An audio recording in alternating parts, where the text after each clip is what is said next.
Okay.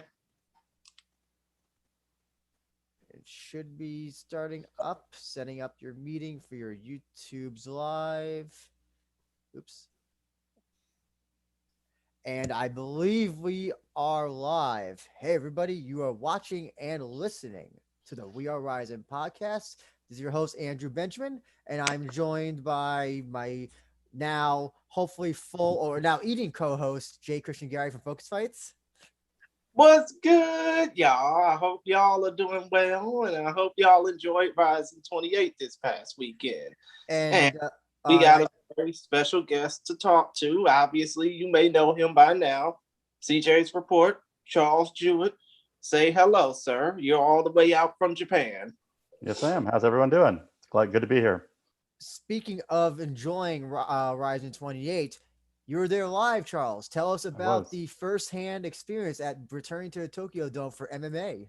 Well, it was pretty cool. I know it was limited seating, so it was like let's just start from the very beginning. So we had to fill out an email kind of beforehand in case because of Corona precautions.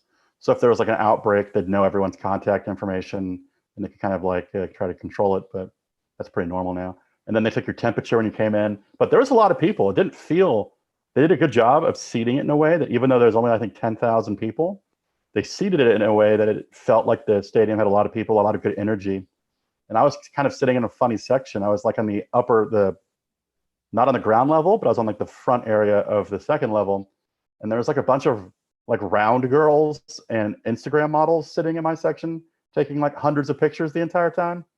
At first, I was wondering why these people just kept taking pictures of themselves over and over again.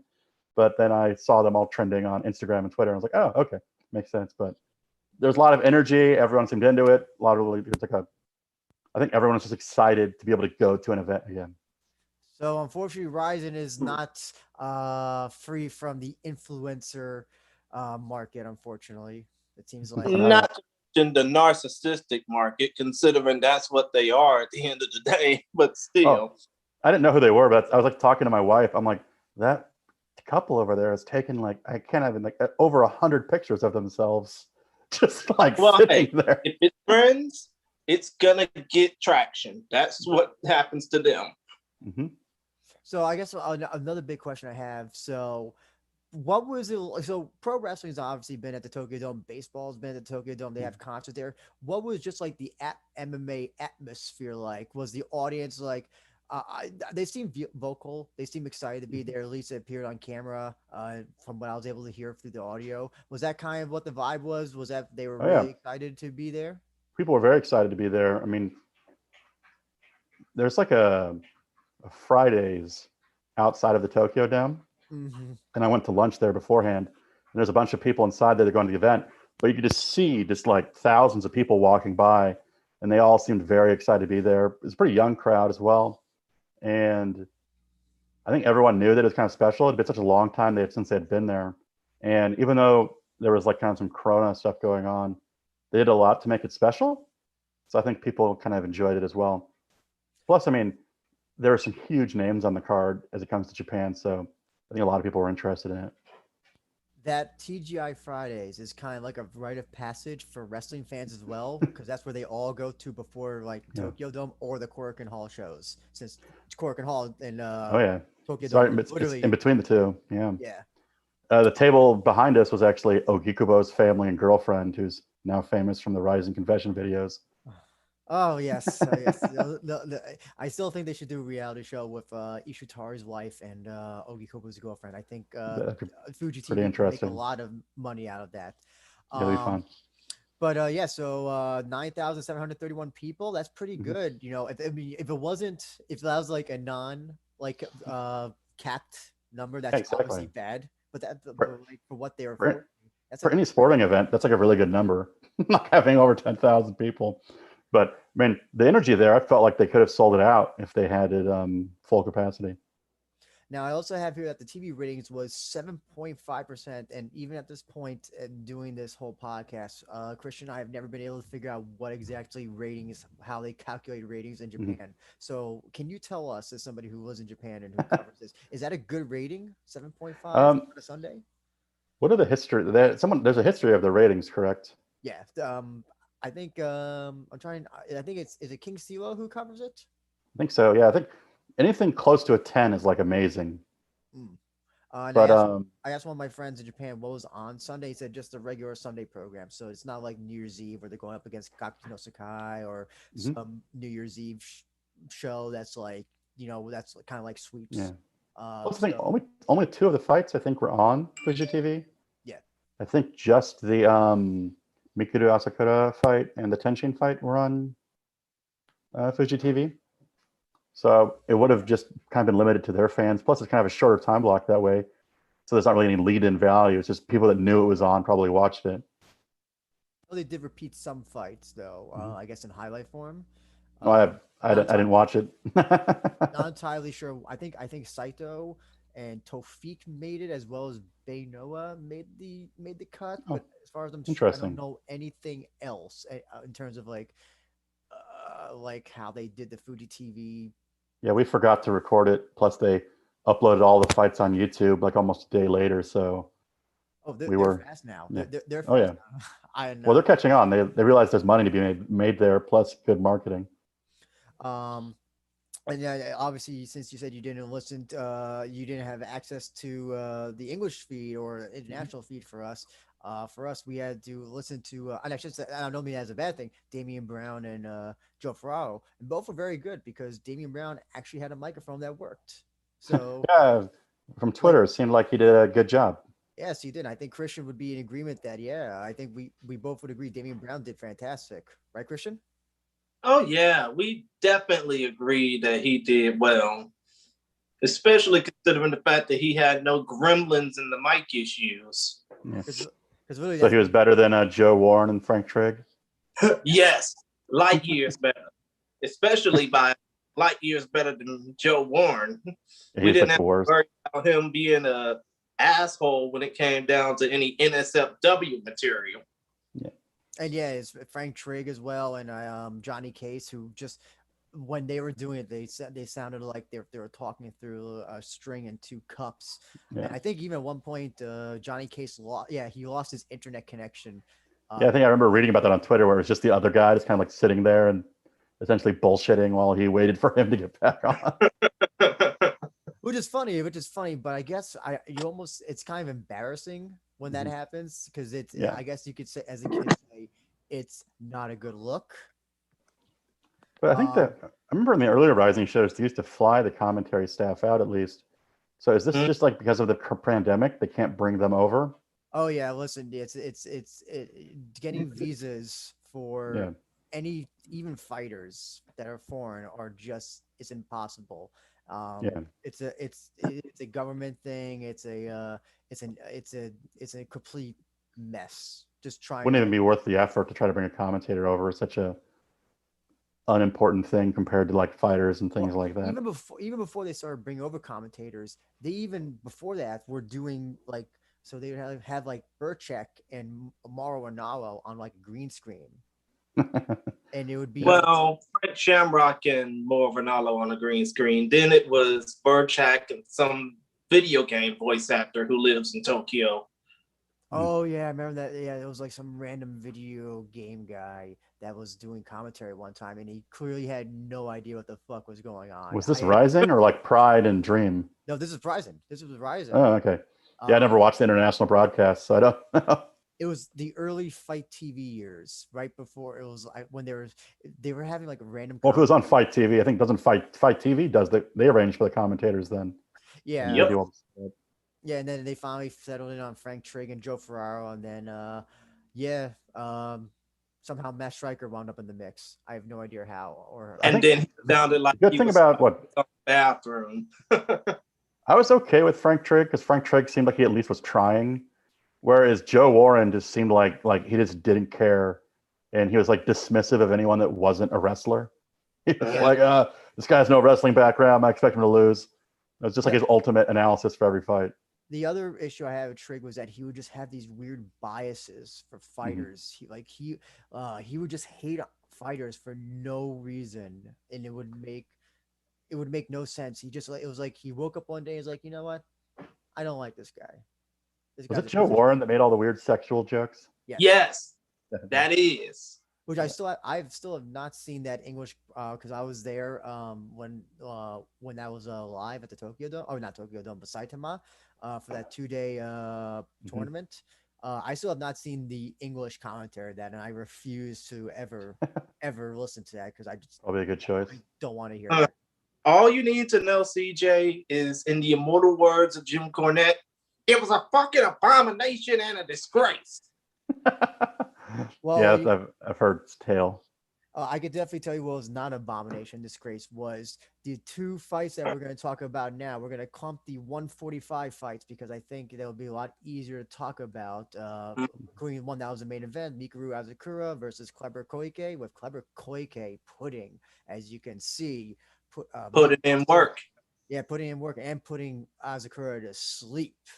And with that, we also have the Yutaka Saito defeating Bugar Karamov by split decision. I guess at the time, maybe a controversial split decision. I don't know so much anymore now. It hasn't aged well. Yeah, so I guess we can briefly talk about the main event first because I guess we can. It's a lot more simpler to talk about. But Charles, what do you think of the main event and just how Koike just won? Like, what was your reaction to Tokyo Dome? I think it was the reaction after the win. I think it was kind of like a shock, and because I think a lot of people were there obviously to see that match. But I thought Mikuru actually did very good in the first round, and there was like a brief exchange where I thought he actually hurt Koike, and Koike like stumbled into the ropes, and I thought that if Mikuru had done something in that opportunity, he might have been able to finish the fight. But in the second round, it looked like Koike like really hurt him with some standing elbows. And the next day on his YouTube video, I mean, after the fight, he had a giant knot on his face from it. And then the next day on his YouTube channel, his eye was swelled shut. So I think before the submission even happened, he got hurt really bad with some standing elbows. Yeah, oh yeah. We saw him as he got up, or when he was standing up after the fight. There was definitely like a cartoon like thing on Mikuru's. I think it was his right eye, like a goose egg. Yeah, that like a really bad hematoma, it looked like. But it's interesting you brought up the thing about him rocking Koike. Koike does that in his fights where he'll feign being hurt and then basically trick his opponent into a submission. So I'm not so sure. It's kind of like a Verdum thing. Yeah. I don't know. Yeah, but it seemed strange to me because it seemed like when he got rocked, he almost like presented his back to Mikuru, if I remember correctly, and like stumbled. I mean, it might have just been like a temporary off balance thing, but needless to say, even if he wasn't stunned, I thought Mikuru did much better in the first round than I thought he would. And I think the sentiment kind of going around now that I've kind of picked up on is that people think that Mikuru and Kai need to like get an actual MMA coach because his cornerman is his manager and the rich lawyer that sponsors them. So there like isn't a legitimate mixed martial artist in his corner, and they have no real coach. So basically what you're saying is they're not running a clean shop, so to speak. Well, I mean, they've made it really far. I mean, Mikuru obviously has a very high fight IQ, but I think any athlete needs to have someone else with an objective viewpoint telling them what to do. So especially at that level. I apologize. I didn't mean to interrupt, Charles, but it was interesting you brought that up. So on the Rizin Confessions, I think it was the one with Yutaka Saito when Mikuru and he had their fight. They were interviewing his manager, and he basically was like saying, "Oh, Mikuru he's an interesting guy," and just the way he was saying it, it sounded like his manager was like kind of saying, but not saying that Mikuru's kind of an asshole. And that's the kind of vibe I get from Mikuru, is that he's kind of an asshole. Kind of like, if you tell him to do something, he's not going to do it because he thinks he's better than you or he thinks he's smarter than you or whatever. So I don't know if that's a Triforce thing. Daniel. Daniel says, was it Mori? M-O-R-I, Charles? Is that Hori? It's Hori. Hori. Okay. With an H. Gotcha. So you'll see, if you look in that picture, you'll see that yellow logo in the ring, kind of in the background. Yeah. I believe that is actually the logo. He's a very successful lawyer who, like, his law firm is like, we are the fighting lawyers. And Mikuru Asakura is actually a full-time employee. So is Emi Fujino, and he actually owns Triforce. And if Kai Asakura like wins like a UFC championship, he's going to buy him his own gym and give it to him. He's a guy who I think had a couple fights with Outsider, who like kind of sees himself as like a martial artist, but he likes to associate himself with martial artists, and he sponsors a bunch of fighters. So is he kind of living vicariously through the Asakuras? Yeah, I think it's like a mutually beneficial agreement where he, by giving them money, essentially allows them to be full-time martial artists / YouTubers, and he gets in turn to associate with them. That doesn't seem like a good fix for me, because when you have somebody like that just only sees you for being meal tickets, chances are you're not doing good as a fighter. Or in the case of the Asakura brothers, as fighters. So the one good thing he's done is he built a really big gym. He built like this top of the line gym for them that has like a full cage in it, which is very rare in Japan. But the other thing he did was he created a working relationship with Triforce and Miyata's gym. I believe it's called Brave, because he knows that the Asakura's weakness is kind of their wrestling background, and Miyata is an Olympic level wrestler. So that type of stuff's good. Like, he's doing good on the business side, but I think he shouldn't be like, someone needs to come in and be like, this needs to be your game plan. This needs to be your strategy. I watched 30 hours of tape on this fighter. These are the holes in his game. The example that everyone brings up in Japan is there's like a love affair in Japan with Brown and Horiguchi. Everyone thinks that Brown is like some strategic genius because of the calf kick. And so they're all saying like, well, why don't they have someone like that? Why don't they have like an ex-champion who's guiding them, kind of situation? So I mean, in a way, it's probably the same thing compared to when Giant Baba had American promoters before, All Japan got really big. It's the same way that's going on now with Mike Brown and Kyoji Horiguchi. So is it almost fair to say that it sounds like the Asakuras are almost too big to be coached? And I should say the Asakuras. I think this is mostly a Mikuru thing. I get the feeling that like all the negatives that come with being a YouTube star / MMA fighter kind of just all fall on Mikuru, because it seems like, from what you're telling me, the vibes I get, things I read, it seems like Mikuru is kind of like is a fame going to his head, I guess you could say, or has gone. Well, I mean, I like Miku. I mean, Mikuru's an interesting guy. He's kind of entertaining, but you can kind of tell that he and Kai are very different people, at least the way they present themselves. Where Mikuru seems to think he's very like self-important almost, and like in his videos, he's like holding court and talking to people and like, listen to how wise I am. And Kai seems much more playful in his nature, and I think Kai is in my opinion, Kai is physically and technically the better fighter between the two.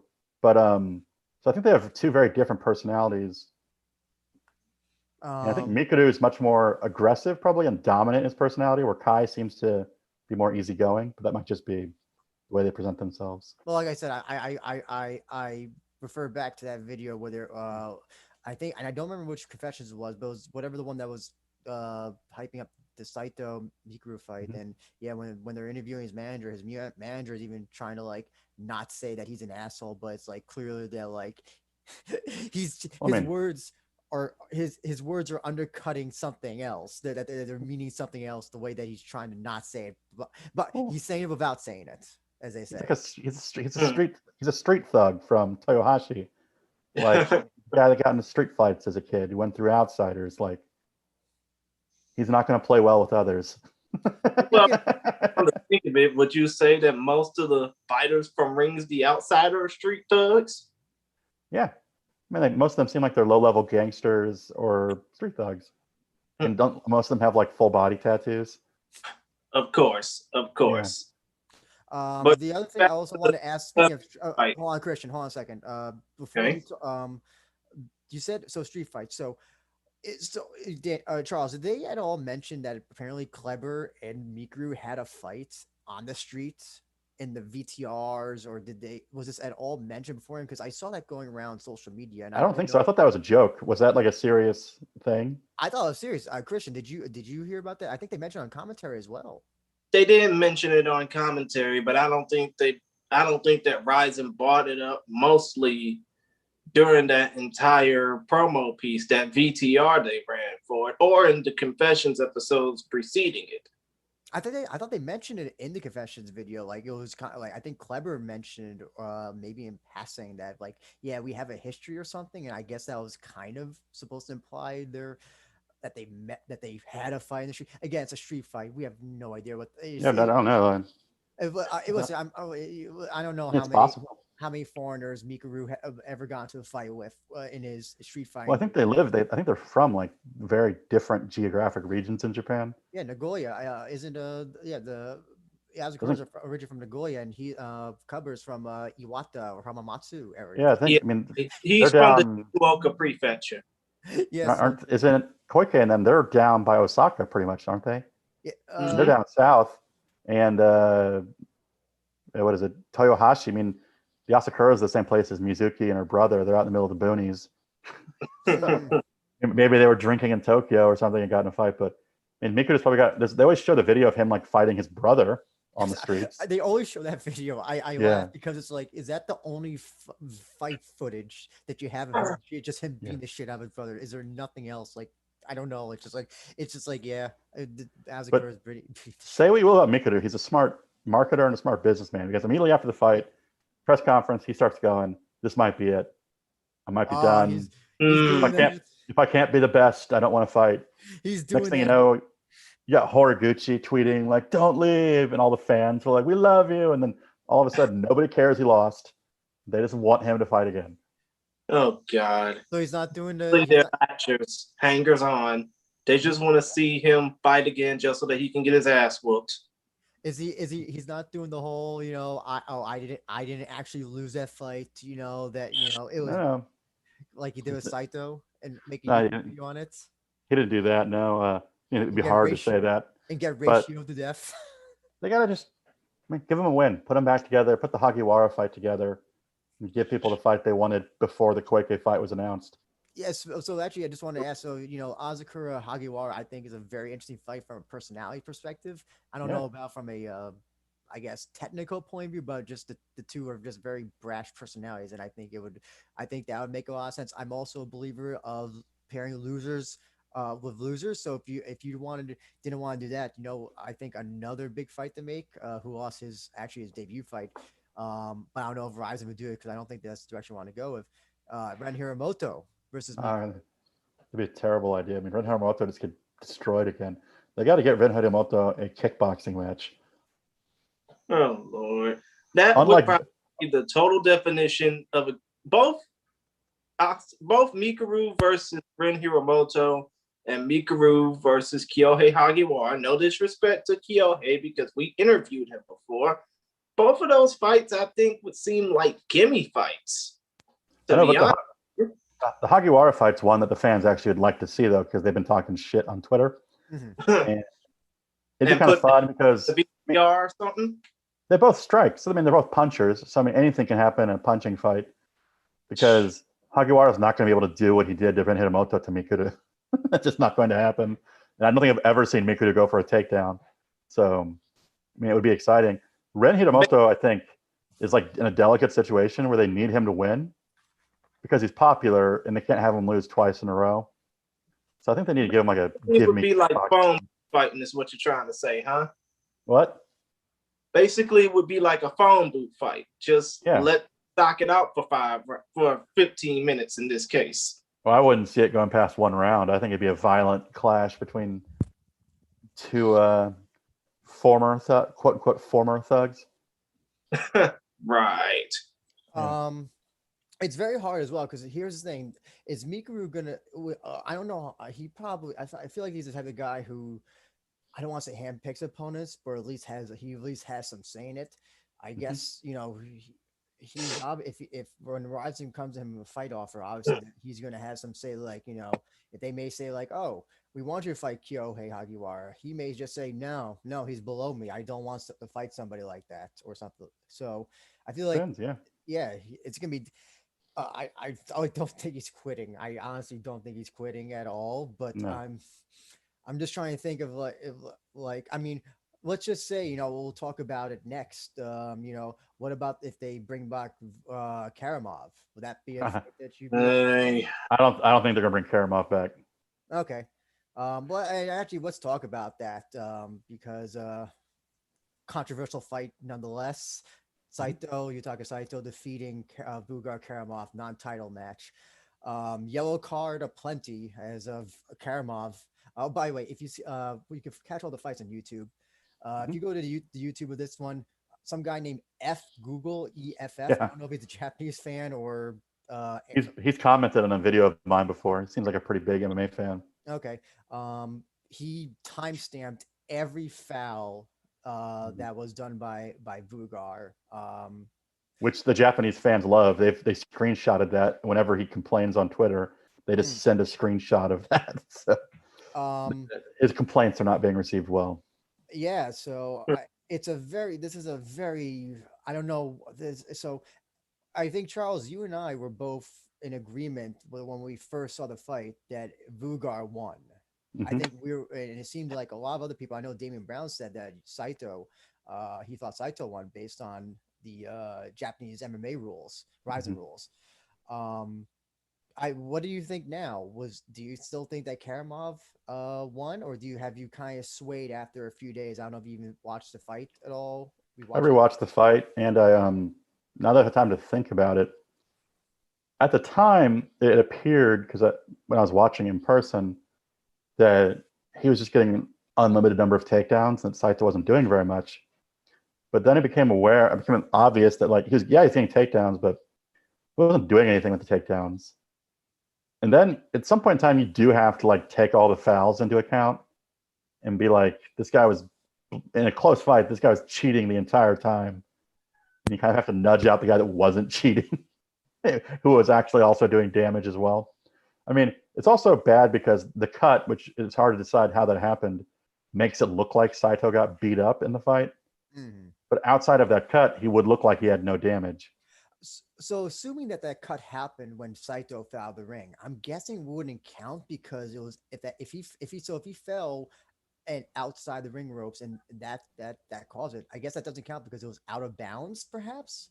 Yeah, I mean, So maybe it was that's also why. kind of weird because it seemed like to me, I know it's a fight. I've never been in a professional fight, so I really can't judge it that hard. But it seemed like he could have not thrown him out of the ring, if that makes any sense. I get what you're saying. I get what you're saying. Chris, what did you think? Did you think Karamov won, or did you think Saito won?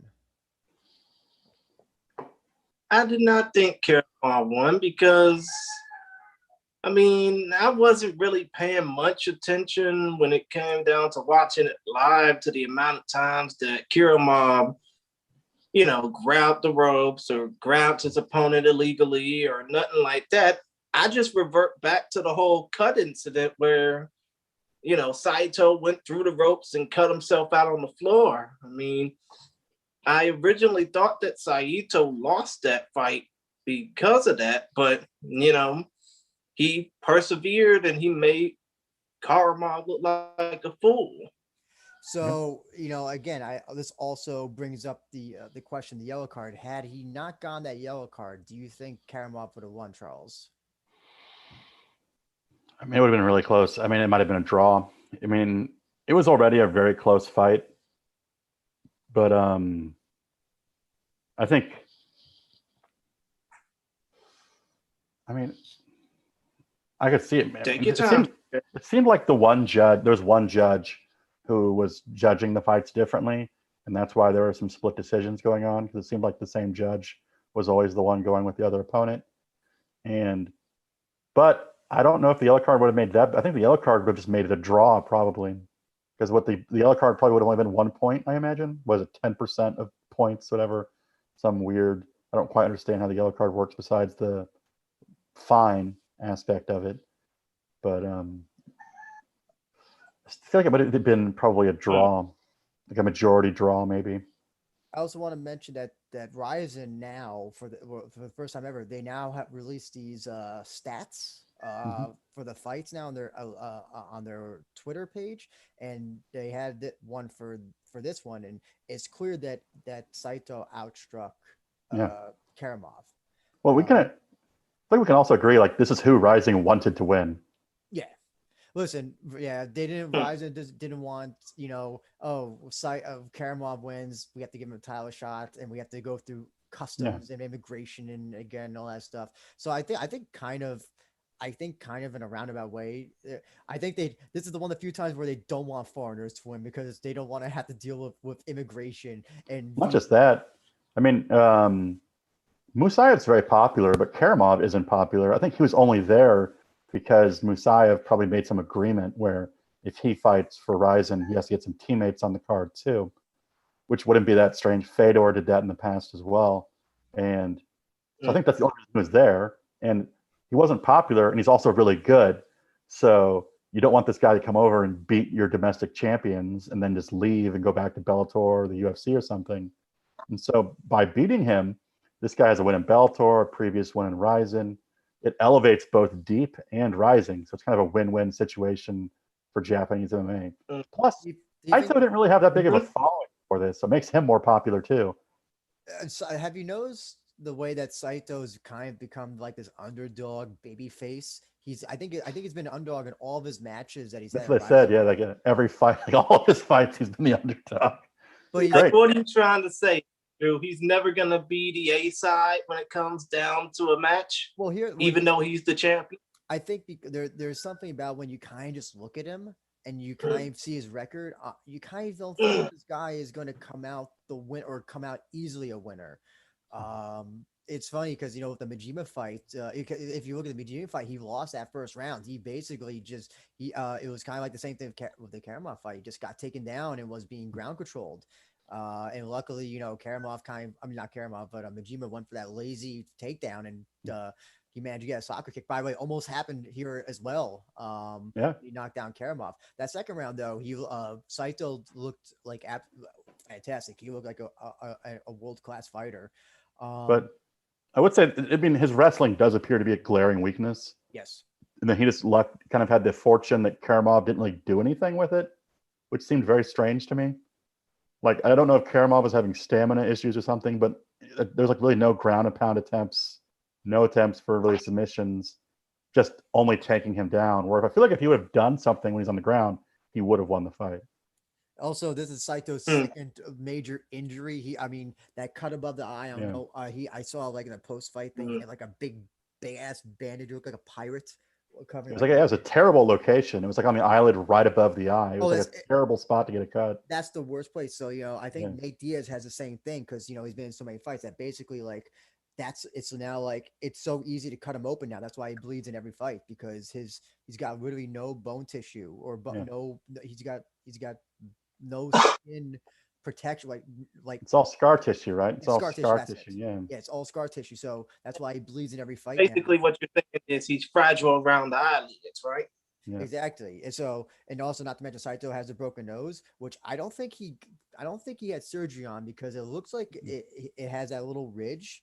Like a deviated kind of, it's popped to the side. I think he just, so when I broke my nose, I got surgery. So you don't see it here. But when Saito broke his, I think he just kind of let it heal on its own. So that's why it's got that thing. So he's getting, he's unfortunately getting a lot of injuries. And this is, again, I think, Charles, you and I agree that non-title fights are stupid for this reason. Because, we almost saw potentially Karamov winning. And also, look what happened to his eye. Imagine, if those ain't closer, or, something like that. So this is why I don't like non-title matches because that's stupid. If he had lost the fight, it would have been weird. Well, here's the thing. He would have made the title. Yeah. He wins the fight, and then he has a gigantic cut on his thing that he's going to probably need stitches on. And now, listen, if somebody sees that, it has a fight with him next and decides to go for that can be easily open. So Rizin just basically put more miles on their champion for no good reason. And but in him winning the fight, no one remembers that it was a non-title fight. Yeah, that's the thing as well. And it was so low on the card as well. It was like, I think it was a third fight on the card. And so that's the other thing as well. Yeah. Imagine putting your champion all the way down there. It's just a math problem. He's not that popular compared to the other fighters. But because of this fight, his fight's getting a ton of views on YouTube now. I think it was like over 400,000, if I remember correctly, in one day. So, if he's smart, he'll be able to leverage this into getting better and better spots on the card. Good. I hope so. Exactly. You got to think about this. Obviously, in the main event, Kleber Koike-Ernst brutalized Miku Asakura. Considering what we just talked about now with Yutaka Saito being easily fragile in the facial area, and him obviously being a non-title match survivor when it comes down to being a champion. Let's just say if Rizin were to book this match for later on in the year, possibly New Year's Eve between Koike and Saito, how quick do you think that Koike will be able to defeat Saito? And do you think that he'll use that face as a vantage point? I mean, yeah, I hate to keep the streak going, but I feel like Saito has to be the underdog in that fight. I mean, Koike has just looked so dominant recently. And if he gets it to the ground, which he apparently hasn't had a problem doing yet in Rising, and Saito showed that you can take him down, that I think he's going to be able to submit him. And we could talk about, exactly. Just briefly going back to the Kleber fight. If he doesn't, if you don't go willingly down to the ground, he's going to force you down to the ground. We saw the same thing with Satoshi. That was weird. I mean, Koike and Satoshi like aggressively pull guard like spider monkeys. They will like latch onto a body part and drag you to the ground, no matter what position they end up in. So, but let's talk about Karamov's future with Rizin, or if he has a future with Rizin. Charles, do you see him coming back to Rizin at all? And I don't know why they would, unless it has something to do with Musayev. And I don't know if Musayev comes back. So him losing the title puts Rising in the interesting situation where they no longer really need to bring Musayev back. And while he is popular, Musayev also probably has interest long-term outside of Rizin. So do you waste financial resources to bring him back for one more fight before he goes off to like a Bellator or a UFC, or do you just start investing in a future star? Do you think the cheating as well will make Rizin matchmakers less likely to bring him in again because they're like, oh yeah, he grabbed the shorts 1,000 times. He tried to. Oh, for him, yeah. I don't think that affected Musayev. What's going to affect Musayev is his manager is going crazy on Twitter again, like saying like using both accounts to retweet each other and like the tweets. Listen, and write in English about how the fight was a robbery and all that. That's manager stuff. Listen, it's part of the fight game. And you know what? Here's the thing. If it so happens really in Japanese MMA, you know what? I welcome it. I like bring on that shit talking a little. We got to remember though, but do you think Rising? I don't think that Rising probably doesn't forget that they complained about the money stuff, which is never a good press. That's like the worst thing a promotion can do is not pay a fighter. So to be accused of that is going to affect your ability to bring over foreign fighters. So I mean, outside Americans and people from Eastern Europe. So My Fight Pizza, one of the guys who does a lot of coverage of Japanese MMA and sumo as well, said that he thinks that Karamov might go to Bellator. Well, he's already had a fight with them. Yeah. I mean, it wouldn't be surprising because he already fought for them before, and it would make sense because let's just say if he goes to that 3-letter promotion, he probably might get shuffled down to fight on some rinky-dink ass fight night card. I mean, Bellator seems incredibly realistic. I mean, they're paying well now. I mean, I think Kana Watanabe got $60,000 for her last fight.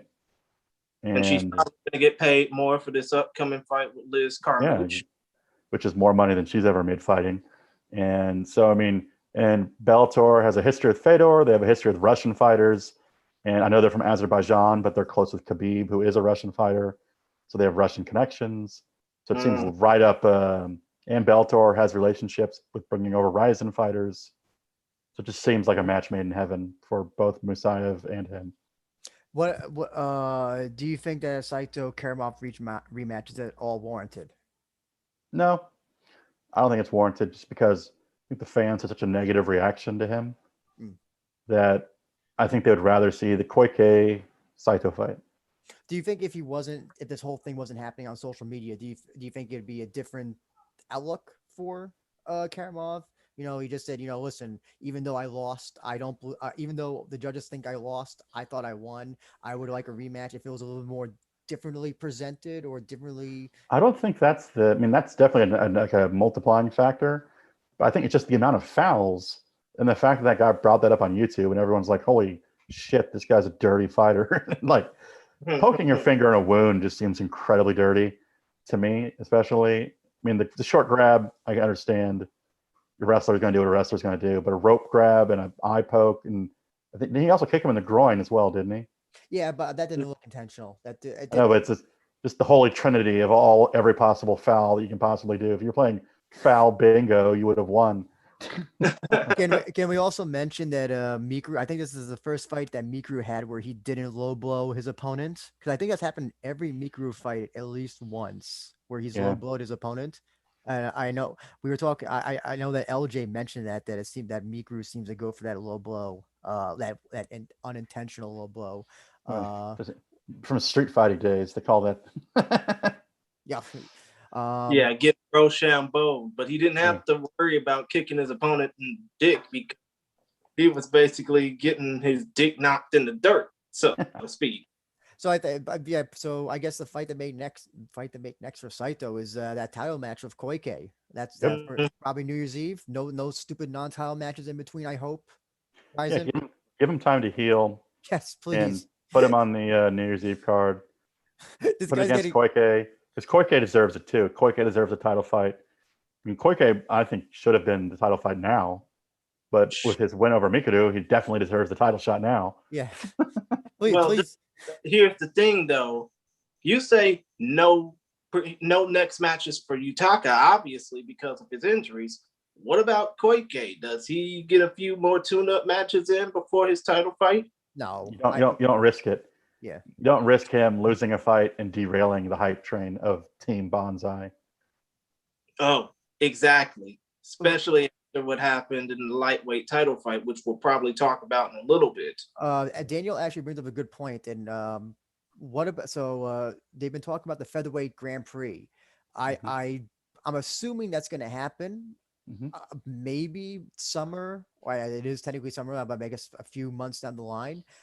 Do you think this will all affect, like kind of like what they're doing the Bantamweight Grand Prix, where I kind of thought that Naoki anyway would be the next one to get the title shot, but he's in this tournament. Do you think that might just happen where they put Kleber, Kyohei, and all these guys in their own Grand Prix, and then New Year's Eve, you have the winners of the Bantamweight and the Featherweight finals type thing? They could do that, but they're running out of time because the Osaka card's already booked up, and I think the next event will probably be in September, if I had to guess. I know that Ayaka Hamasaki was on Instagram Live recently, and she said that she thinks her next fight will be in September, which historically Rizin has had cards in September. And so then you got to think, well, then they'd have to do the first round of it there. And then they're already doing the finals of a tournament at the Tokyo Dome. So, I mean, not Tokyo Dome, but the New Year's Eve card. And so, I mean, how's that going to work? Are they going to have like numerous tournaments running across each other on the same night? So, I mean, they could do it, but I think it would have to be a smaller scale. Do you think that Rizin will return to the Tokyo Dome again? You think it'll be like a yearly thing like New Japan does for Wrestle Kingdom? Or you think this is like a one-time thing that they kind of just want to, have MMA Tokyo Dome? If they have the people that they can put it together, they're going to do it. Like if they can put Mikuru and Kai on a card, throw Rena on there as well, and you could sell it out, they're going to do it. Well, it's too bad that Reina didn't make the card because I thought she was going to be the mystery opponent in the co-main event, Tetra Nasukawa running the gauntlet, but it was not. You know what? This whole thing. Since they would have gotten Kana Asakura on that card as well, but that would have been hilarious. She was there. You should see her in the crowd. Was she like while she was watching the fight, like, Hiroya, please knock out tension. Please knock out tension. I feel like Hiroya was trying to knock him out. Was he? I don't know. I listen, Tokuro was the only guy who looked like he was actually like, okay, you know what? I have one round. I'm getting paid for 3 minutes, one round. I'm going to make the most of my paycheck. For this. Right. I don't know about your guys' opinion, but this whole thing sounded way better on paper like watching it, this whole thing seemed kind of like a anticlimactic event to me. What do you guys think? Exactly. But it seems that, and of course, you brought this up, Charles. I'm seeing it in the background of Andrew's little picture collage, that we are talking about the Tenshin Nasukawa exhibition challenge, where he faced off against Koki Osaki, Hiroya Kawabe, who's obviously famous K1 kickboxer, and the human octopus Hideo Tokoro, who felt out of his element but had a little bit of fun. Obviously, Tenshin Nasukawa survived this fight, but the news after this fight kind of felt like, it was expected, but it felt unexpected because Tenshin Nasukawa announced that he's going to be facing off in his final kickboxing bout, maybe his final Rizin bout on New Year's Eve. Obviously, he says he's not going to face off against Takaru. That's all in the rearview mirror. But he wants to transition to boxing next spring. So, first of all, what were y'all thoughts about this? I thought it was pretty damn fun seeing something like this, but I just felt pissed off because nobody else was covering it aside from us and a few people over on the other websites that we follow. But do you think that Tenshin has what it takes to potentially become a world champion boxer? I thought it was a fun idea because it reminded me of when George Foreman fought 5 people in one night up in Montreal after the Ali fight. I thought it was Toronto. Might have been Toronto. But the difference is George Foreman knocked them all out. And Tenshin, I mean, my wife and her friends afterwards were like, I mean, he wants to be a professional boxer, but he couldn't finish a 44-year-old over-the-hill MMA fighter who looked really good against him, actually. So how good is his boxing actually? like how high field boxer is a guy who almost got beat by a guy who probably took the fight on a 1 week notice who's 44. But Charles, Tokoro over the heel. I think he had much trouble trying to put away Koki.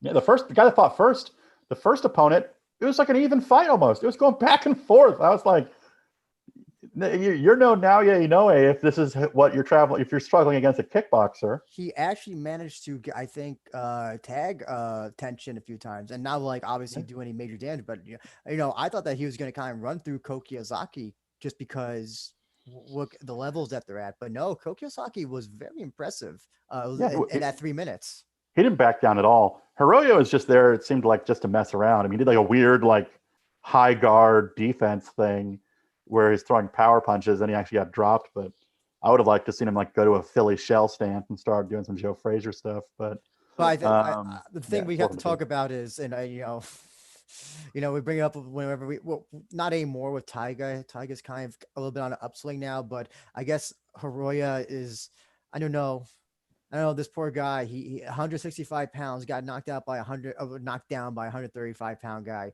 Well, they just rolled his corpse out to the ring. I mean, Hiroya is just like a punching bag. I thought he was retiring, and they just keep rolling him out. Well, I mean, you got to live up to the try hard jump motto. If at first you don't keep trying hard.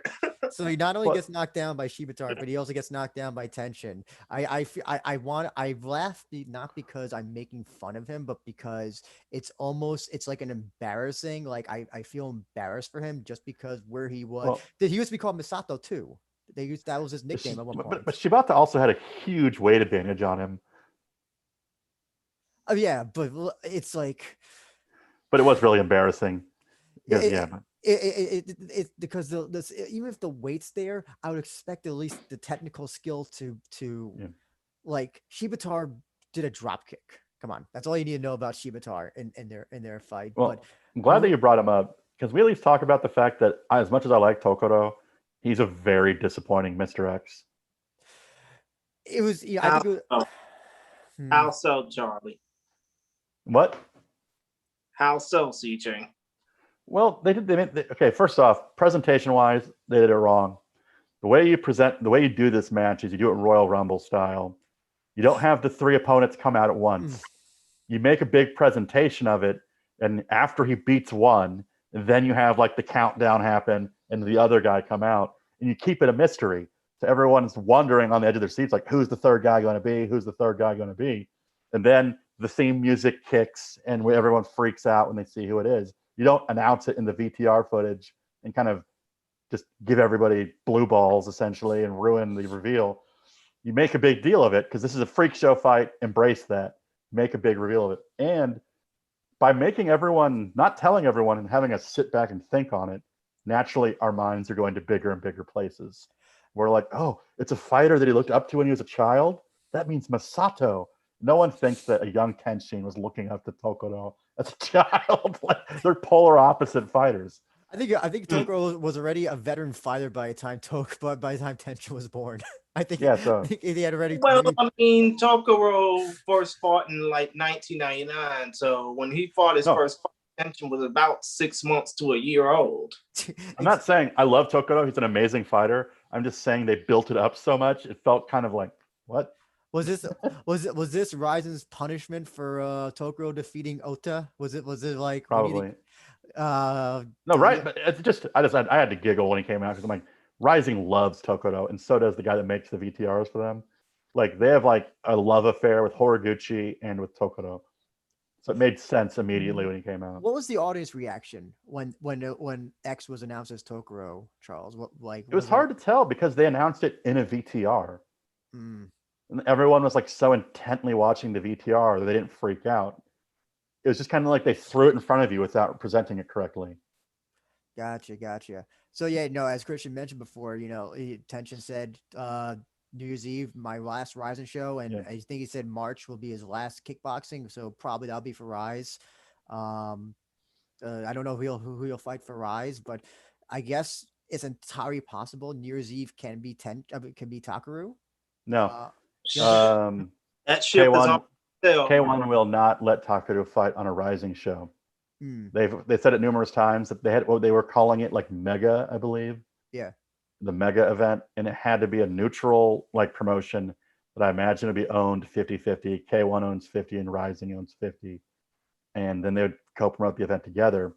But if it's anything that's not with K1's name on it, or if it doesn't have K1's name on it, it can't have Rising's name on it. Is I think the agreement that K1 wants. So if it's a Rising New Year's Eve show, there's no chance that Takaru will be on it. Well, who would you guess then? So and also here's the other thing, I saw this brought up on Twitter. So Tenshin announces his retirement. What is Takaru's incentive to fight a guy who's going to be having his second to last kickboxing match? It's kind of it's legacy, I guess. Legacy, but it's also kind of like, yeah, listen, if he beats me, then he's going to go on to another thing. I look like a chump. If I beat him, he's already going to another sport. So does it really have any sort of significance of my career? I'm pretty sure that Takaru will be boxing long after Tenshin is already a boxer whenever that plans out. That pans out, but that's a good point. I mean, yeah, I guess it could be legacy. I mean, it seems like Takaru wants to fight more though than anybody else. He wants a payday. It'd be the biggest payday of his career, probably. Why are the Takaru body pillows and CDs, music CDs, not selling enough?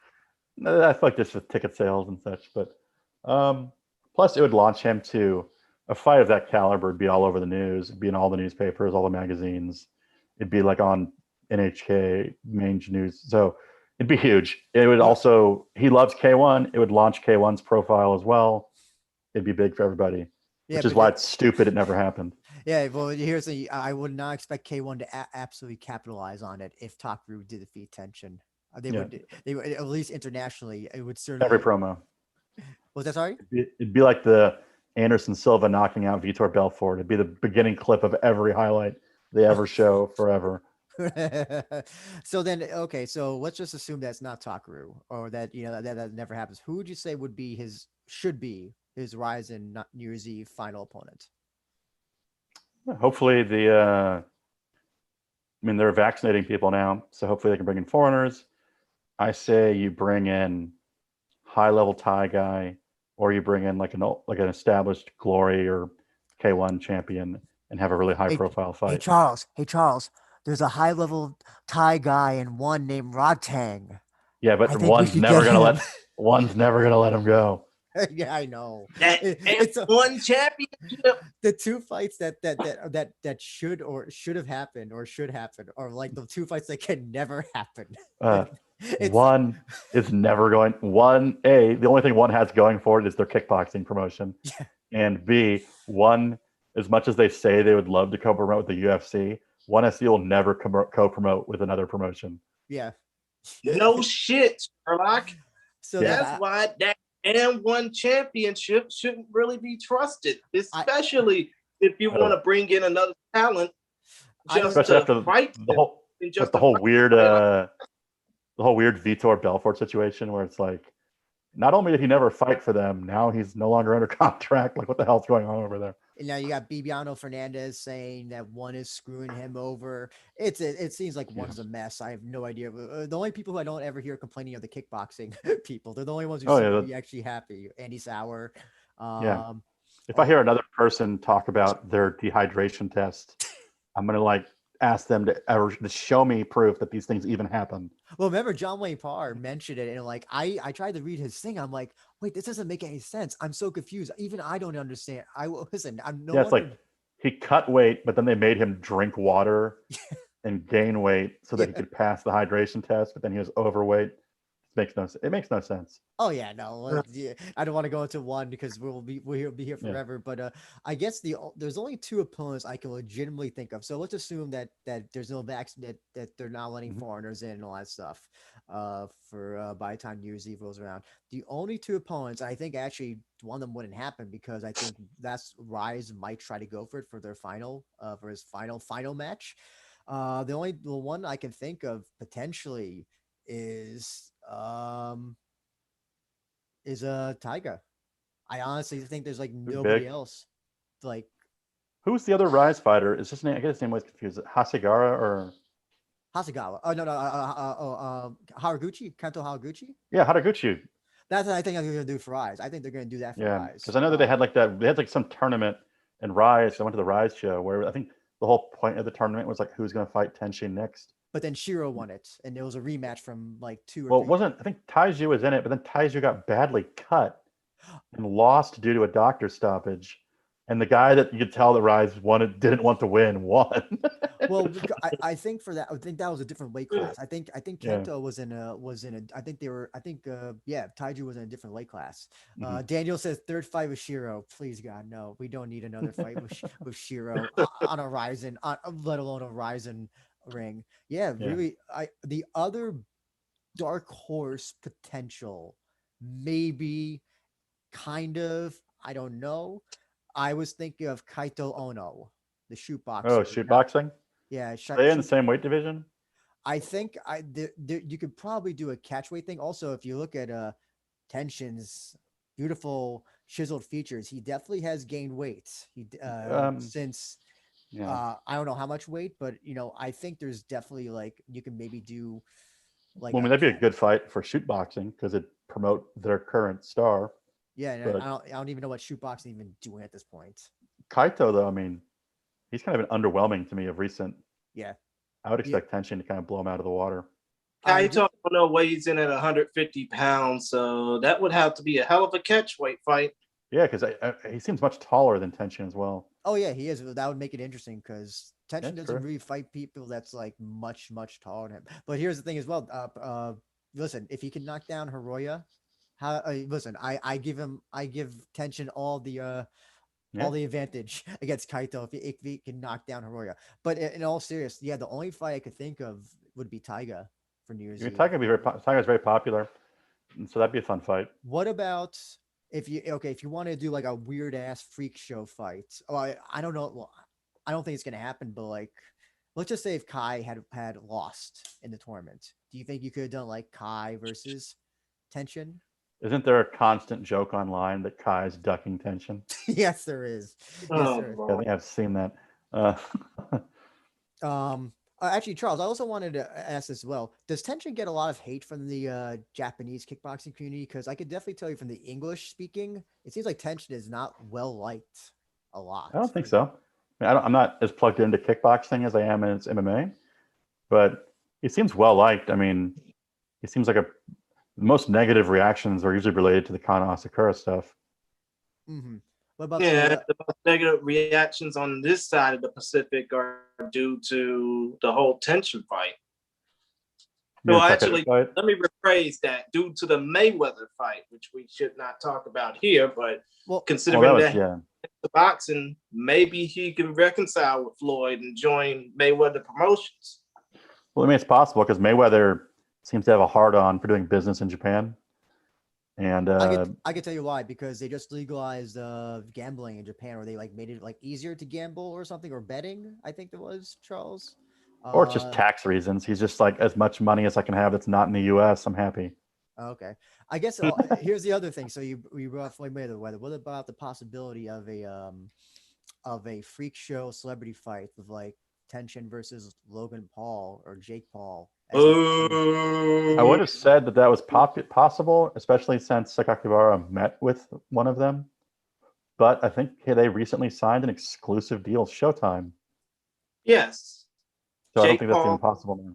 The deal with Showtime Boxing. And I think the other one was Triller, probably. One's a Triller. One's Triller or Famio. Okay. Oh, RGIP said that Raton Jitmuangdong was saying that he's ready to fight Tension 2 weeks ago on Insta. I hope it'll happen. Well, I saw him saying that, but isn't he under ONE FC? He's under ONE Championship, right? Yep, yes, he's under contract with that damn ONE Championship. It's a classic ONE marketing move. Is whenever a big promotion has a championship fight, they have their champions challenge the person to an inter-promotion fight, and it's just free press. Mm-hmm. So yeah, I don't know. It's very hard to tell because the likelihood the Takaru fights is slim to none. Anybody else is kind of just cannon fodder for Tension before he goes off. I think Taiga's a good idea. It's not necessarily a challenging fight for him, but it is a popular fight. It's the fight. I mean, realistically, let's just say if there's even if there is, they can bring in foreigners. I mean, do you want some? I don't know. Even do you want some Thai guy just coming in who's going to probably lose attention because Tension destroys all the Thai guys? It's kind of Rizin's kind of in a corner, you know. You guys just poach someone from K1 and piss K1 off again. I don't know. Like they did with Koji. I don't know. Okay, let's just I don't know. Nicholas Pettis. I don't know. The Pettis. I don't know. Yeah. Or just I don't know. Yeah, it's very hard to tell at this point. Maybe we'll get more of an idea as the months get closer to December, and hopefully it'll be someone that won't be a piece of shit or something. I don't know, or who actually will be good. Someone can put up a fight. Yeah. Speaking of not putting up a fight, though, we gotta talk about Tofik and Satoshi Souza, because I think Charles and I think Christian, we were kind of all in agreement that this was kind of be a scrapper fight, and. Well, yeah. I think it took me less time to make my coffee at that time than this fight lasted. Holy shit, man! Souza is a fucking beast. What was the reaction in Tokyo Dome like for this fight, Charles? It was nuts. People couldn't believe it. They couldn't believe that he won, and they couldn't believe how quickly he won. It was like there was like a feeling of disbelief. Was it like shocked, like kind of like shocked disbelief, like they couldn't see anything disbelief, or like? Oh, okay. Well, there's people standing outside telling you not to cheer, but yeah, I think it's just like shock. People were like, my wife and her friends were just like, oh my god, like it's so fast, and now, like Japan's very trendy, so like after Horiguchi beat Kai with the calf kick, they were like, oh the calf kick is the secret move, and now they're saying like, oh, jiu-jitsu is like the secret move, and so it's fun. I think everyone was very excited about it.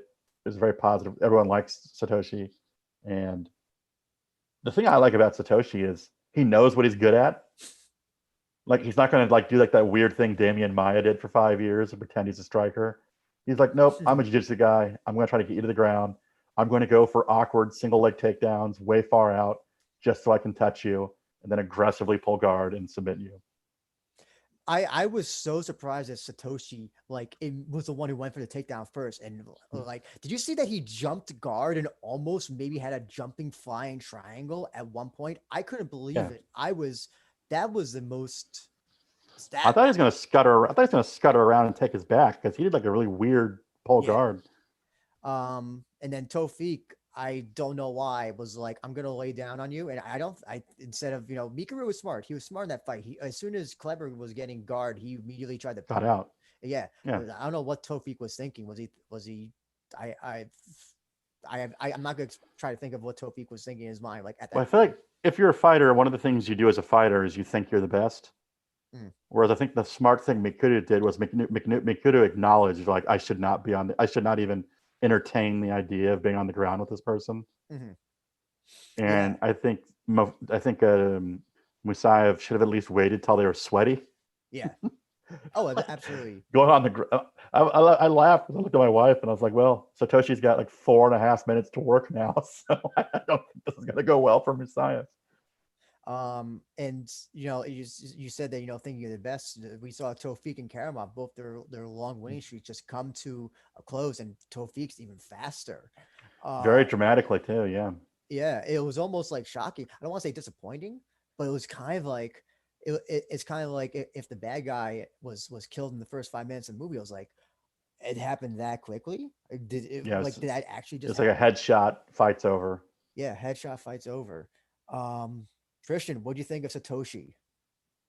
Oh, well, I originally picked Musayev to win this fight, but yeah. We all picked Musayev. We all picked Musayev to win. Yeah. Yeah, we all felt dumbfounded because we didn't know how serious Satoshi was actually taking this fight. I mean, it's like it was mentioned. The entrances and all the pre-fight bubba-baloo happened longer than the fight happened.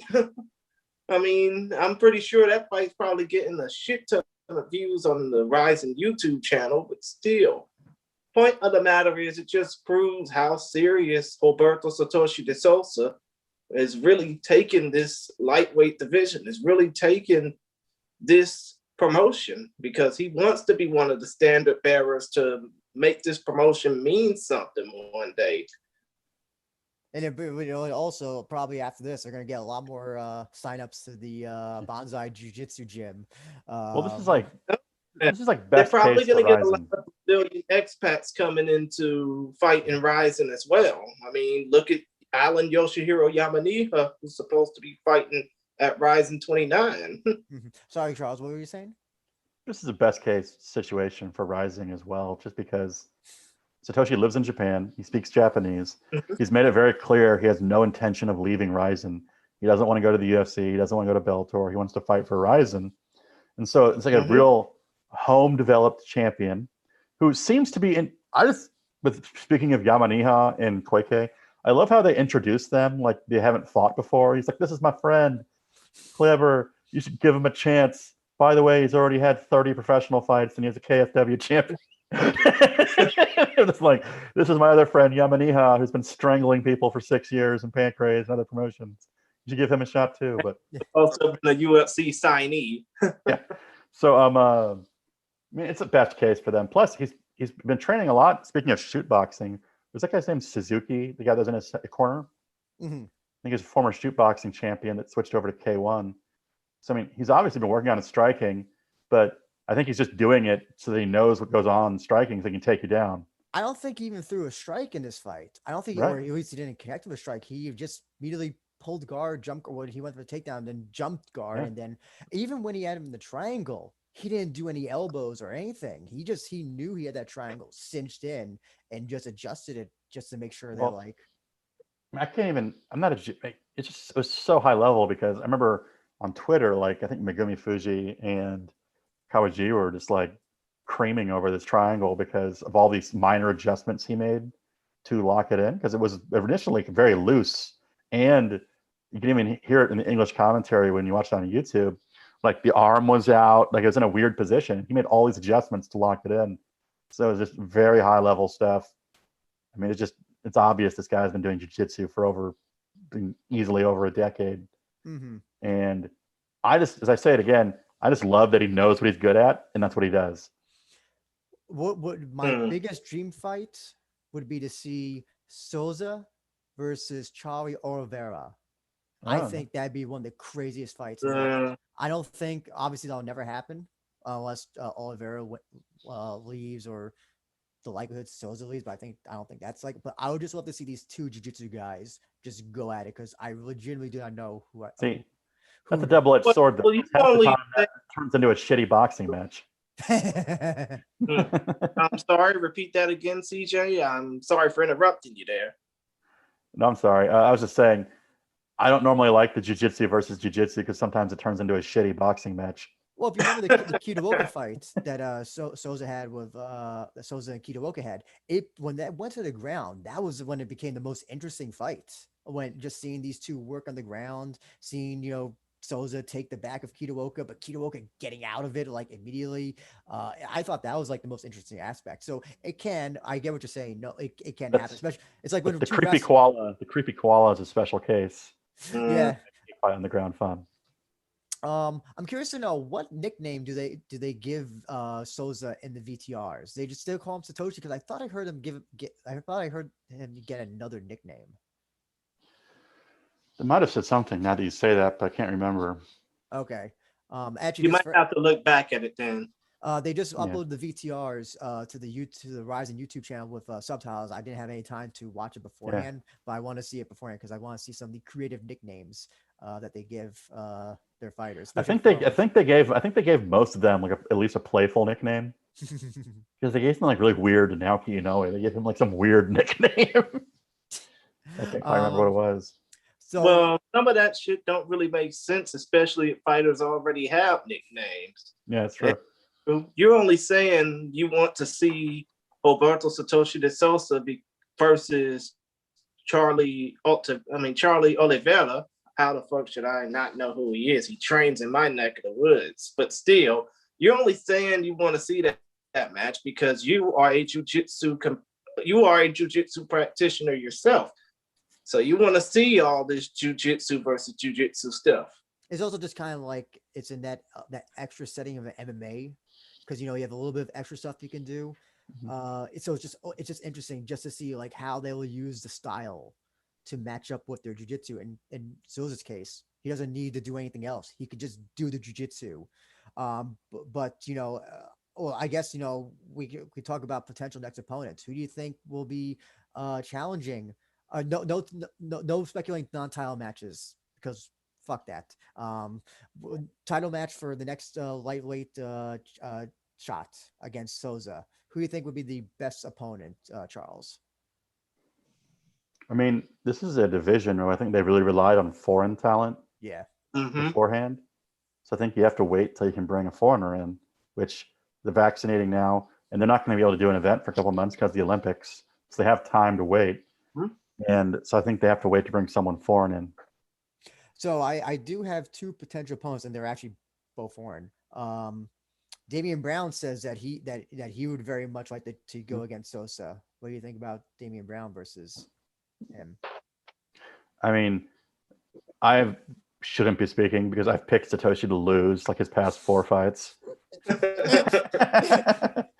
Like I feel like if I finally pick for him to win, you will hate him basically. No, it's just it's anything when you fight his loss to Johnny Case just like threw a wrench in how I assess him. It was like such a weird thing that happened that I'm like, there's always the potential now that if he gets punched weird, he's just going to quit in my eyes. So like it just affects how I view him. But outside of that, he's been flawless. So it makes it hard to rate his abilities. So actually, I was about to say that the second possible opponent would be Johnny Case. Now I know that Johnny Case, he had some. Johnny Case can't do anything right now because he's going not only legal issues but issues with the PFL. So I don't know. Plus, Japan has really strict visa stuff with people that have felonies, and I know they'll make exceptions. But he hasn't been charged. I don't think he's been charged, but he hasn't been convicted. Convicted. That's it. Yeah, he hasn't been convicted. So who knows? In fairness, he was the last he's the only person to defeat Souza. So I've always believed that if you beat the champion, well, he's a very talented fighter, but it seems like he has some internal demons on his own. So minus all that, and if that wasn't happening, foreigners could come in. I think that would be a fair opponent. The other big opponent, the other idea I have an opponent is for Patricio Pitbull, the last person to be in the finals of the lightweight tournament. You I mean, know, that'd be I don't great. think that fight can happen because obviously, just like Johnny Case has issues with the PFL, Patricio and by extension Patricky Pitbull, both are full-time Bellator competitors, especially Patricio being the champion of the lightweight and featherweight divisions. And Patricky, I don't want to say he's a has-been. He might kick my head off, but still, he's got a lot of ground to cover in the Bellator lightweight division. I don't think he would want to be going to Japan to fight in Rizin. but Bellator and Rizin Again. I think Patricky actually loves. He always tweets about how much he loved fighting for Rizin. But I don't know if Bellator wants him to become. I don't think they have a problem with him fighting for Rizin, but they might have a problem with him going to Rizin like permanently. And if he wins the championship, he's not going to be fighting in Bellator for a while. I guess it's Well, they probably had the same case with Kiyoshi Horiguchi winning both the Bellator and Rizin belts 2 years ago. Oh yeah, but I mean, that was crazy. Actually, that's pretty awesome. But there's only one Japanese opponent I could think of right now who's been doing well in Japan. Only has one loss actually in Rizin to Damian Brown, Koji Takeda. That's the only person I can think of in Japan that would be worthy. Close. Too soon. Sure, Andrew, because do we really want to see this? Do we really want to see a boring fight for Roberto Satoshi de Sosa? Because you're basically asking for a boring fight if you're relying on Koji Takeda to give it to. I don't think it would be a boring fight. The fight he had with Kume was fantastic. That just like that bloodbath that the two had. I think what you do is it's obvious like the tournaments are going to be like the main focal point for the next couple of events. I think you should spend these events to build up a contender for him. And so maybe have the guy that you're speaking of, the guy that fought Kume, maybe have him fight a foreign fighter. And then whoever wins that gets to fight him. But I think they have the time to build up at least like a short-term challenger for him. That's it. I never like it. I never like it when promotions bring in guys for title fights that never fought for the promotion before, and that always seems weird to me. So I like them to bring a guy in, have him have a couple fights and wins, and then have them fight for the title. Or non-title fights. You know, bring in the foreigner. Shuto does that all the time. They bring in the foreigner for that one non-title fight. Well, yeah, I mean, Shuto also had a fight. Man, not to get started anyway. So yeah, unfortunately, the lightweight division is kind of a little bit stagnant. I mean, yeah, they have to bring in people. I guess you could always call Kawajiri. Is he doing anything? Is he officially retired? If you know he wouldn't get hurt, except he might go to sleep. But that's like, you know, I'm sure Kawajiri would say yes. Heck, you know what? Tokoro might even say yes. Wouldn't have to cut weight. I mean, yeah, but basically have to gain like 10 extra pounds. I would rather they should just bring in. They should just do like another mini tournament. Bring in 4 fighters. See who wins, and then have them do the fight. Mm-hmm. I know that Riser's going to pick somebody, and we're going to kind of go like, "What the fuck, really?" That's who you're picking. If they don't do like a Grand Prix or tournament or whatever, we're gonna be. This is gonna be one of those like, "What the fuck?" That person's actually getting it. I think it's a complicated division because I think it's a little bit from Japanese and a little bit from foreign that they bring for lightweight as opposed to like featherweight, which is kind of like all Japanese. Yeah. So I think if you're going to have fighters that are probably going to 9 out of 10 times not be on the same level that Satoshi is. Mm-hmm. So you're kind of stuck in a rut with lightweight at this point. Are any of the deep guys going to listen? I know that Dominator is a 155er. I don't think he should be fighting Satoshi. I don't think that fight will last long at all. Who's the guy with the red streak in his hair? Like, is his name Jiri or Jin Aoi or something? Who's the guy that he actually won in Rising? He beat Yachi. Oh, Jiri Ohara. Yeah, he's coming off a win where he like face stomped Kitoka into oblivion at Deep 100, and I always thought he deserved another shot at Rising because he won, because he beat Yachi and never brought him back. I think, and he's made a lot of improvements recently. I think you bring him in and you should bring in other fighters like that, and you start building up the lightweight division a little bit, and that way you can help build a contender for him, and not rely solely on foreign talent. There's also the issue. I don't know. Do a lot of these fighters want, or do a lot of these promotions? I know that Rizin and Deep kind of have a good relationship, but I don't know. Do you want to be giving all these fighters to Rizin, especially now because now they, as we saw, what happens when you become a Rizin regular? You kind of have to stop fight. Your promotion can't really afford to pay you that much. You want to do it. It's created like grassroots style helps everybody. Because when Rising wasn't around, Deep and Pancrase weren't selling tickets like they are now, and they all rely primarily on their live gates for their money. I mean, because we saw when Saito won the Rising Featherweight, he vacated the Shuto championship. So Shuto's a different story, but the other promotions, it trickles down. They get the effects. They start selling tickets, and then they also develop other fighters because young people are now joining the promotions and being like, I want to fight for Rising one day, so I want to fight for you. So it's created an influx of young talent. I mean, Deep Jewels right now, because of Rising, is filled with like 17 and 18-year-old fighters, whereas a couple of years ago, I feel like the average age was like 35. Yes. Yes. I know that the Deep Jewels roster has gotten much, much, much younger. And when you talk to them, they're all like, oh, I was watching Rising. I want to fight for Rising. And so they've never even heard of Pride. So Rising's helping in that regard as well. Oh God. That's you're making me feel old. You're making me feel old. But yeah, we're gonna talk about the 4 bantamweight Grand Prix matches next. And unfortunately, Charles, we got to talk about your guy Kai Asakura. I mean, Shuta Watanabe getting knocked out in the guard by Kai Asakura. But before we go into that, I just want to give the results of the other ones. Yuki Matoi defeated Ryo Okada, unanimous decision. Naoki Inoue soccer kicked Shintaro Ishiwatari's head into the third. I think it was a third. To the upper deck, basically. Yeah, he actually fouled out. It went to the foul line. Oh, the foul line? Yeah. Oh God. That was what was kind of funny when I was sitting down. My ticket said third base. So all the tickets were still like in baseball terminology. And Hiromasa Ogikubo, Takeshi Kusage, excuse me. Kasugai, excuse me. And Charles, I wanted to specifically have a prayer and remembrance circle for Shuta Watanabe, because I know you're really behind him. And I saw I'm proud of Shuto. Shuto is not on Kai Asakura's level. I knew that going into this fight.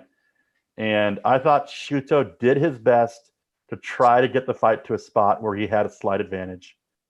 And he got kneed so hard in the head trying to just like grab a hold of Kai and somehow get it to the ground.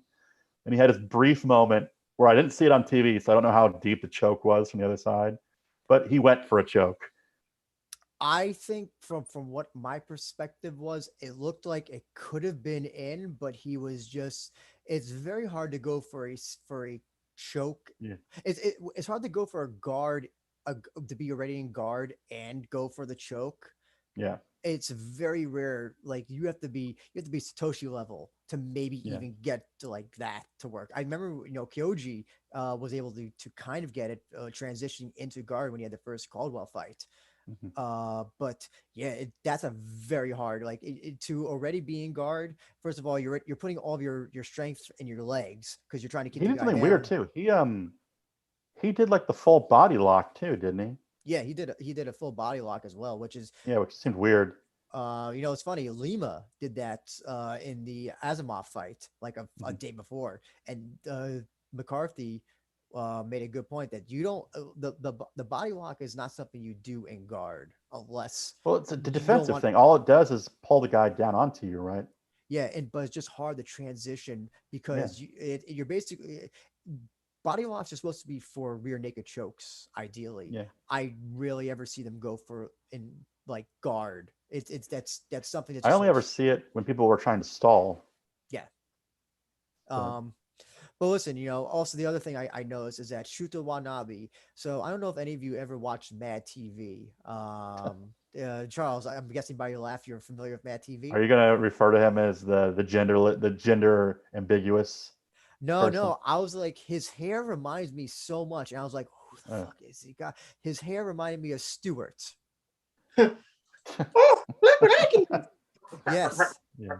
And I felt bad making that comparison. I wasn't trying to say that he looks like Stewart, but his hair just reminds me because, like, literally, like his hair was like it's Yeah. literally the same style. It covers up the same portion of his forehead. I think it's a little bit more stringier, shoot those, but like I'm just looking at him like, oh my god, if he dyed his hair brown, yeah, I would be like, I would not, I would be, I would be seeing Stewart every time that he We had to. fights. Wow. It was like the sacrificial lamb being led out to the slaughter, man. It was like he's with this high pitched voice, like hello, like Oh his god, voice is so high pitched. now you're reminding me. Stewart also has a high pitched voice, so Yeah. now it's now. But And by the way, also, he's the guy who cries when he wins or he loses. Yeah. So he's one. What do you think about that, Charles? When Japanese fighters cry when they win and when they lose? cry a lot. Yeah, it seems very common. It's Aren't very they emotional, I pretty, guess. to be honest? I'm sorry. I mean, aren't all Japanese fighters pretty emotional, regardless Yeah. of? Well, they aren't getting paid a lot compared. I mean, most of them aren't, especially when you're fighting for like Zest, like Shuto Watanabe has for most of his career. So they're doing it because they like it. But I mean, you should bring it up with your upcoming Kana Watanabe interview. I think they actually train together pretty regularly. Akana was actually in Matoya's corner. She was a Yeah, second. Matoya trains with at her gym. Matoya trains everywhere. I don't feel like I remember the first Rizin Confessions video or one of the first that they did on Matoya. He was like he was training through YouTube videos. Do you remember that? Well, he originally trained at Club Barbarian, which is most famous for training Miku Matsumoto, a deep champion back in the day. But I think every time he like kind of goes on some hard times, I think he kind of mixes things up. Yeah, because he's also trained at Crazy Bee. I've seen him in the Crazy Bee photos. Yeah. He's trained with Hamazaki, which means that he's with I think that's AACC. Well, I think he's very closely associated with Deep. So anywhere where the Deep has a relationship, he's also going to be. It's kind of like where's Waldo? Where's Matoya? Which gym is he going to wind up next? Who knows? Maybe he'll be at Bonsai next, and we'll see him in the gi training with Satoshi. But speaking of him and Ueda and Watanabe both had like those like microphones, and they were using those to yell at him during the fight. So that seemed very strange. Yes. So the ground and pound in this fight was terrible. Like I thought I saw Shuto Watanabe's soul leave his body temporarily. Like Kyle Sakura hit him so incredibly hard. And by the way, that's in the guard as well. The only other time I could think of that ever happening, I think it was the fighter from who knocked out it happened to UFC I think recently. Didn't Kevin Holland do that to Jacare? Well, Little Nog TKO'd Tito Ortiz and Tito Ortiz's guard, but that was with body strikes. I don't know about the Holland one. It happened to Randy Brown in one of his fights. Okay. He got knocked out in the guard. Actually, no, I think, or was it Mount? It may have been when I'm trying to remember, but yeah, it's so rare to ever see that. Mm-hmm. Very rare. So Kaya. It was kind of weird. It was like Shuto Watanabe was like, the first punch in the knees must have damaged him quite badly because he wasn't really doing anything once he started getting hit. He was just kind of like motionless there, which makes me think he was either really badly stunned or already knocked out. Yeah, so you usually don't do that in the guard because it leaves you open to arm bars. And listen, you gotta give Kai credit. Even though I think he kind of also knew that Shuto's a rear naked choke guy. So as long as he doesn't have your back, you're kind of okay. Maybe. Well, I think he might have still been hurt from the knees. Oh, yeah. But Kai moves on. Naoki Inoue, as I said before, knocking Shintaro Ishiwatari's head into the third row. I feel bad for Shintaro. We talked to him. Yeah, we talked to him twice before, Christian. I remember when we were putting out fan questions for the first interview. Someone from Sweden or Switzerland said they didn't have a question, but they just wanted to let Shintaro know that he's their favorite fighter, and he said that he's humbled that he has fans from like places in Europe and all that stuff. So he seems like a great guy and all that stuff. It's literally, I feel What did he say? Was there any comment from him after the fight? Did he say that like this is gonna be my last fight, or did he hint at retirement? He had to go to the hospital, so he didn't do the press conference. I Okay. think I actually saw a comment from Instant Inoi's girlfriend on Twitter that he was also at the hospital for Sidario's leg injury.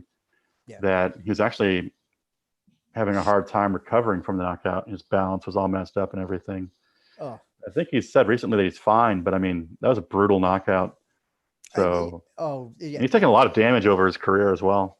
Well, remember the Ogi Kubo fight?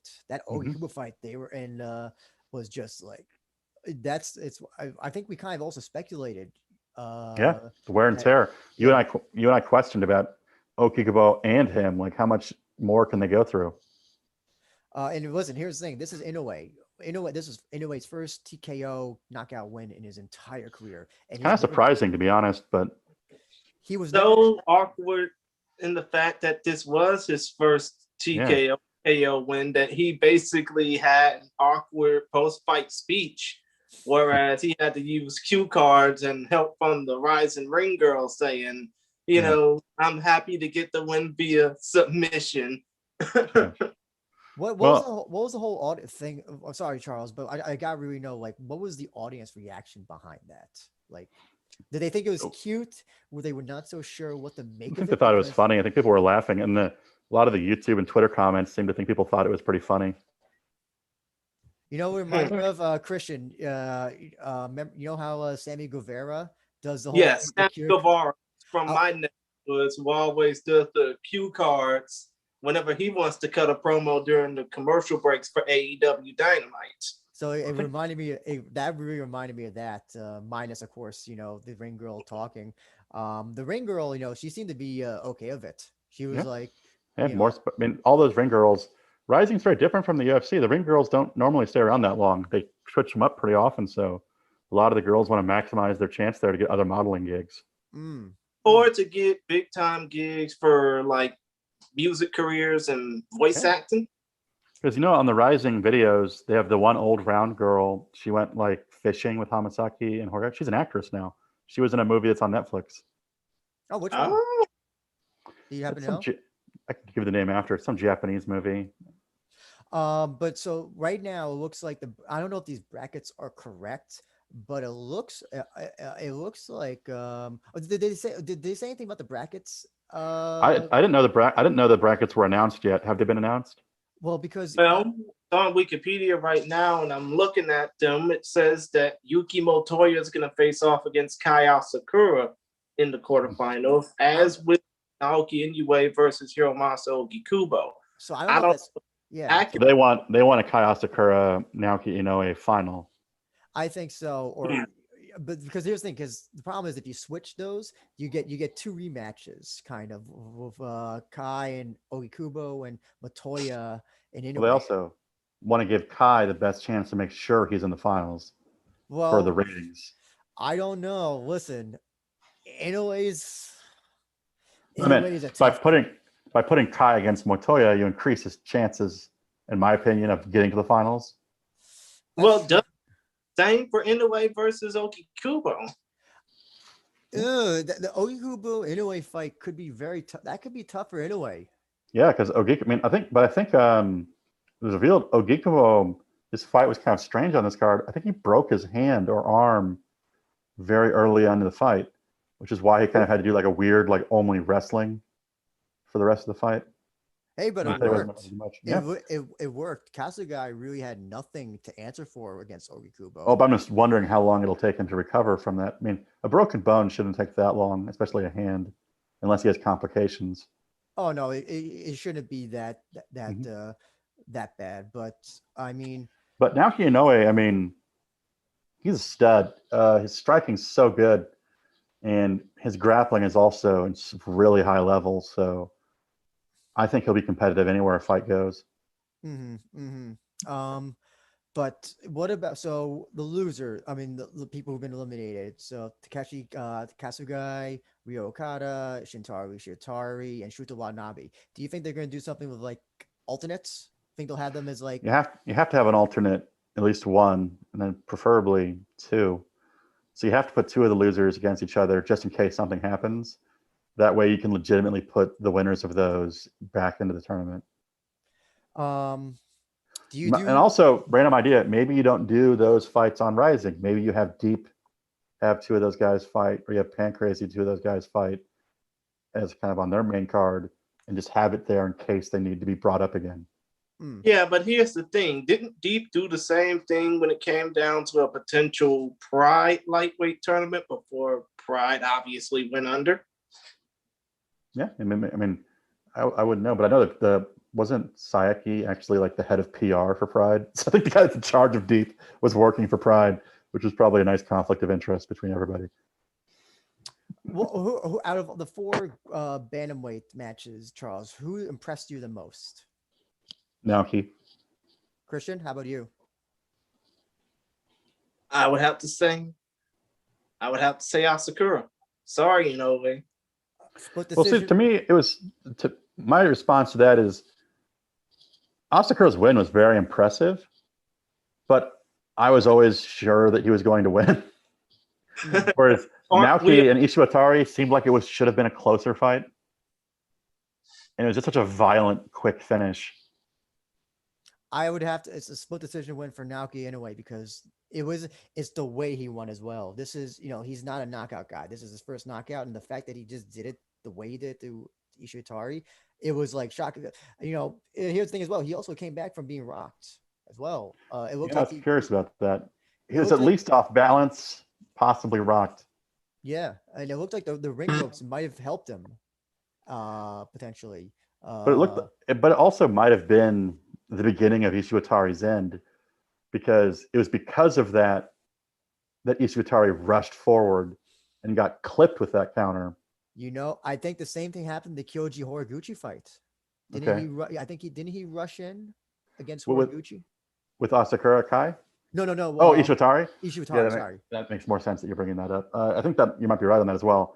And it's kind of like a catch-22. Do you go in to hurt the guy that you finished, but you also open yourself up to getting clipped if you run in too quickly? I think he thought Naoki was more injured than he was. Because if he did rock Naoki seemed to recover quite quickly. And he and Mizuki are very precise strikers. They aren't necessarily power punchers, but if they clip you on the jaw as you're running in, it's not going to be good. It doesn't matter how much power there is. And then soccer kicks don't require power at all. No, they don't. No, they don't. So we saw 2 soccer kicks, actually. The Saito Karama fight, which I don't think really hit. I think it kind of just grazed him on the neck. But this soccer kick on Ishitari, right there, the referee, soccer kick. And I noticed about the referees is that when there's one soccer kick that connects, they usually just jump in. Dive in front. Yeah. They don't care if the person's recovering. They go right in. I will also say that I do another podcast with Shu Hirata, who's Naoki's manager. And I can reveal now that before that fight, it was actually the game plan was that Naoki was going to try to knock him out, and it wasn't really interested in grappling this match, and that they had actually talked about the Conor McGregor Eddie Alvarez fight. And it was kind of funny they said that, because I thought the finishing sequence was very similar to that, where Conor kind of hit Eddie several times. It wasn't one punch that knocked him out. He kind of clipped him and then hit him 3 more times as he was going down, which is very similar to what happened in this fight. So I thought they did exactly what they wanted to do. So I thought it was very interesting as well. So do you think Ishitari is going to fight again, Charles? He'll fight again. I think he's just a born fighter who loves to fight. I think he just needs to go back to maybe more of his grappling roots. And his chin's obviously fading, so he needs to protect the chin. Then again, he has a beautiful wife who I don't think enjoys watching him get knocked out. Hey, listen, that izakaya they own looks very nice. I hope I can visit it when I go to Japan. My wife and I want to go there, actually. I think it's a ramen. They switch it up. It's kind of cool. It's like a ramen restaurant right now, so we want to go try it. I want to just I want to be like, when she sees this pale ass white guy with curly hair come in, and I'm like, I saw on Rizin Confessions video, and like, just next thing we know, Next thing we know, the restaurant's closed. Oh God. Yeah, due to international activity. Yeah. Let's talk about the other, Ogi Kubo Kasugai. I mean, there's not that much to talk about. We kind of just talked about it. Ogi Kubo'd him. It's kind of funny though. You know Hatsuhioki? Yes. He trains at a live gym, and the coach from a live gym was sitting like 2 rows behind us. And you can probably hear him in the video. He's yelling instructions out from 300 yards the entire fight to Kasugai. And it was kind of funny, but I mean, I think Ogi Kubo kind of just clearly won the fight. Yeah. He injured himself, but I thought it was just I was very disappointed because this was Kasugai's first big thing on the stage, on a big stage. Listen, he's fighting in fucking heat. Heat is not. I don't know how many people gets heat, but probably not even close to half what maybe a deep gets. So I was expecting a lot more. It just didn't seem like he put in the efforts to listen. I've always believed that if you're a fighter, that if you know that you're losing, just go all out for that third round. Especially just show especially that if this is your big shot. And he's an older guy, obviously near the end of his career.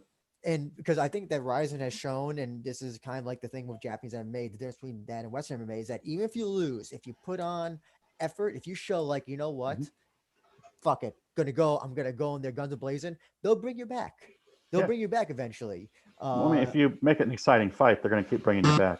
But he just didn't seem to have like any sort of inclination of like turning it up to that level where he might have won, might have gotten knocked down in the process, might have gotten taken down again, probably. But it just seemed like, Kasugai just didn't have that. Seems like he was fighting not to get finished or something. Yeah, it was like, never a good thing. That whole thing. I survived the war. I lost the fight, but won or some bullshit like that. I've always hated when people fucking say that. It's no, you lost both. No, stop it. I would have expected to see him a little more motivated, but like you said, it just didn't seem to be there. Well, Christian, are you of the same? Did you think Kasugai just didn't show any really fire? No, because I thought that Ogi Kubo was going to win this fight regardless. I don't really know much about Takeshi Kanten Kasugai other than the fact that he fought for heat and he was a former champion there. But it's like you said, Andrew, nobody really knows much about the promotion that Kasugai came from. And that's probably why he was like a deer in the headlights when it came down to this fight. Not to mention as well, listen, he beat you already. He beat you 10 years ago in VTJ. And you said that this is in the press conference, this is destiny. Guess what? This is your opportunity to right that wrong. He should have seen, the opportunity, to not make the same mistakes. So I'm gonna guess probably that Ogi Kubo fought exactly the same way in that fight that he did with this fight. I feel kind of bad for Ogi Kubo because I think he probably. Oh, sorry. I'm sorry. Keep going. No, go ahead, Christian. In this case, it was destiny deterred. Yeah. So you were saying, Charles? I feel kind of bad for Ogi Kubo because it ended up kind of being a boring fight to some of the fans, and I think that if he wasn't injured, he probably could have put on a way more exciting fight. Mm-hmm. But at the end of the day, he advances to the next round, and he's a very popular fighter. So I think fighters will be excited to see him fight. Mm-hmm. What is it that he has shaved in the back of his head? Is that a sponsor? He shaves a different thing into his head most fights. The one I remember most is he had a fight a couple of years ago for Rizin where he said he was willing to die in the ring. Yes. And he actually shaved the symbol for death into his head. Oh God. So what is it? Yon? I think she. Yeah. Yeah. Oh God. But I think he changes it up based on the fights. I'm actually surprised because that's also considered bad luck to do that. So was that the Kai fight? Because if he did that, I believe it was the Kai fight. Yeah. Oh God. So it wasn't. No. It wasn't the Kai fight where he got murdered. It was like one of those were it was like a especially grueling decision or something. Was it the Kyoji fight? Maybe the return fight. It was the Kyoji fight. Oh God. Because I remember, so I was there at Rizin 11 when this happened. First of all, I thought the fight never should have happened. I changed my opinion after, but my friends and I were like, "What the fuck does he have on the back of his head?" Yeah, he seems to enjoy it. Yeah, exactly. Don't shave the she symbol on the back of your head. And then, well, I guess we could also, it was kind of a little bit of a boring fight, a little bit interesting, but not that exciting. Yuki Matoya defeating Ryo Okada by a surprising decision. And it was, I So don't that's think it the didn't go to the ground once.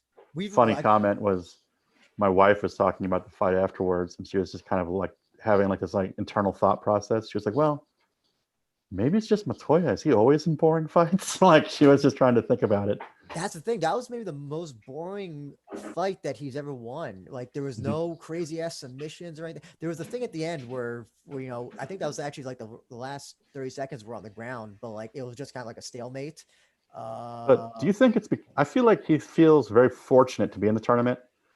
That it's only because of that super dominant win over Shoji that he's here. And do you think that right now he's kind of on this mindset, like I just had to get a win? I guess so. This was definitely this Matoya, usually he's a lot more aggressive. He compared to his other fights, even the fights that he's lost in Rizin, it was a very it was all striking, and he's not someone who usually just stands up that long. I don't know. I mean, he could have been injured. I don't know if that's the case, or it might be like the new gym with Ueda and Watanabe trying to do something, or maybe he's just trying to take as little damage as possible, knowing it's a tournament and knowing that he doesn't have to fight again. Yeah, Christian, I know we're Matoya fans. What do you think of Matoya in this fight? It was a very un-Matoya-like fight. I just thought that he was just going with the flow, to be honest. I think that he probably wanted to try not to be too careless because he was riding the wave of, well, actually, no, let me go ahead and rephrase that. He was actually carrying the hopes of deep on his shoulders compared to Ryo Okada, who was putting Shuto on his back. Yeah, by the way, don't be surprised if Shuto never lets their fighters ever come to Rizin ever again after this. Well, you obviously the rumor is that they are changing their contracts to make it much more difficult because Shuto has essentially just become one FC light. They're always difficult though. I've just heard from fighters, just and managers, just tell dealing with Shuto is like absolutely like a nightmare. Yeah. Wouldn't they rather deal with Pancrase more or Deep more? Oh yeah, definitely. Well, Pancrase and Deep are smarter in that regard. Duh. But still, I mean, you guys are pro wrestling fans. Pancrase's owner made his money buying old wrestling promotions, turning them around and selling them. Wow. So he knows what he's doing. But still, going back to the whole Okada Montoya fight, I really thought that Montoya was just fighting not to get hurt. Yeah, that's what I agree. Yeah, I really liked his shorts though. He had those like silver shiny shorts on, which kind of cool. Speaking of nice shorts, even though he didn't do that well, Kasugai, purple shorts. I don't think I've ever seen purple shorts on a fighter ever. So, well, you've seen that with Takafumi Otsuka, right? Did Joe Frazier wear purple shorts? I don't know. It's very hard to tell what in black. The old ones. That's true. Yeah. But no, it was cool just seeing like purple shorts. I agree. That's one thing that's so much better about Rising than the UFC is that the fighters get to like show their personality with the way they dress. And especially like I love the Crazy Bee design shorts, like the shorts that Kid Yamamoto used to wear were just nuts. Then now Miyu Yamamoto wears them. So I think I love the whole pageantry. The Crazy Bee designs are just so beautiful, man. I actually just want to read two comments from Daniel. He said that he had a decent kickboxing division, but in terms of MMA, they are still at least half of level under Deep Pancrase Shuto. That's a good point because every time I ever hear Heat brought up, it's about their kickboxing. Yeah. I rarely ever hear their MMA get talked about. But who knows? I mean, Outsider was a French promotion. Zest was a French promotion. And now we have like Outsider fighters becoming Rizin champions and Zest fighters are fighting in Rizin. So everywhere. He also mentions that he was surprised in the Matoya fight because he thought the Matoya would go to the ground with submission attempt because that's what Matoya does in all of his fights. He doesn't. Also, in his last fight with Shoji, he just went to the ground immediately. Yeah. So it's kind of strange. Yeah. Also, I don't know if anybody saw the Rise of Confession video. I felt bad that the Okada lost because he Yeah. was like, I'm gonna take the money, I'm gonna pay off my student debts, and then give the rest to my mother. Yeah. And I was just, and as soon as like, yeah, oh, I felt so bad for him. I felt so Not bad for the poor guy. not to be. Not to be. But I mean, hopefully they bring him back though. Mm. Well, I don't know now. Listen, It- that may have been his one and only time because Yeah. Shuto ain't gonna be after that. They're like, no, we're not gonna have any more of our champions go to fucking at least the champions anymore. I don't think. Ship him off to ONE FC. Yeah. Kasugai, would you bring him back to Rizin? No. Christian? no, Unanimous. neither for Okada as well, because obviously we know that Shudo ain't gonna want their fighters to fight in Rizin after this. As far as Shudo Watanabe and Shintaro Ishiwatari, I know you hate picking losers versus losers, but hey, let them fight for the alternate spot. Let's also put some differences on why Ishiwatari and Watanabe aren't in the same category as Kasuga and Okada. Is that Watanabe and Ishiwatari went for it? They tried to do something, and Kasuga and Okada really didn't do anything. Mm-hmm. Yeah. So yeah, if you need like an alternate for I guess Group A or like bracket A, yeah, I think that Ishitari Watanabe is maybe the best one. Listen, I don't think Watanabe would knock out Ishitari. If he knocked out Ishitari, like I would just like I would go to I wouldn't know what to do. That'd be a fun grappling match, actually. That'd be fun to watch. Yeah, and you know, I would say that Ishitari definitely has more of a chance to knock out Watanabe. Plus, they're both like really good feel-good stories. They're both like really nice guys, so it's always fun to see them in the VTR, the promotional stuff. Oh yeah. Yeah. Oh, I just feel so bad. I know Oh, what yeah. it's like to be in having student debts. Yeah, exactly. So I was very much on the like I was like, oh, Matoi's gonna win, but a part of me was like, oh God, I hope you win. That's kind of strange though. I feel like student debts are kind of rare in Japan. I thought so too. I thought that isn't Japan supposed to have nationalized university? Well, they have private universities as well, but like they're nowhere near the price of like American universities. Yeah. With that being said, though, I guess we're going to talk about the one big boy fight. Big boy, big boys, big slabs of meat, as Christian said. Mm-hmm. Big meaty man slapping meat. Yeah. I feel like Sidario's got a lot of haters. Obviously, yeah. As Shoma Shibi Sai submitted Tsuyoshi Sidario in 1 minute 38 seconds of round number 3. And I thought that for the first 2 rounds, it was really, really boring. Because obviously, incredibly boring. Because obviously Sidario never been out of the first round. And this was his first time even getting toward the end of the fight before obviously that rear naked choke happened. So when it comes down to Sidario, do you think that he needs more training from Ensign anyway on how to get out of the first round safely? Or do you think that he just needs to, be more of a punisher, so to speak, when it comes to future fights? I like Ensign Inoue. He's an interesting guy. And I think he's a really good mental coach for Sidario. But I think Sidario might benefit from going to like a more technical coach as well. So to have Ensign there, but bring in someone that can help teach him the grappling skills that he needs. Because his opponent had Yuki Nakai in his corner. So it's very obvious that grappling was what he wanted to do. And I don't know what's going on in this fight. First off, I know that Sidario, I think, broke his leg during the fight or broke his foot. And it was like, was his opponent also injured? Because his opponent for 2 rounds, like all he was throwing was like incredibly slow kicks that didn't land. And if he was injured, it sure didn't look like it. I mean, it looked like both of them were just exhausted and too afraid to punch each other, to be honest. I agree with you. I thought up until the finish, it was incredibly boring. I just don't think that they were slugging each other. I just think it was wasted expectations because I said that the fight was going to end in a first or second round knockout. Obviously, they were just slugging along. Well, they were just carrying along like 2 big freighter trains. It became obvious that Shibasai's whole thing was he wanted to take him down.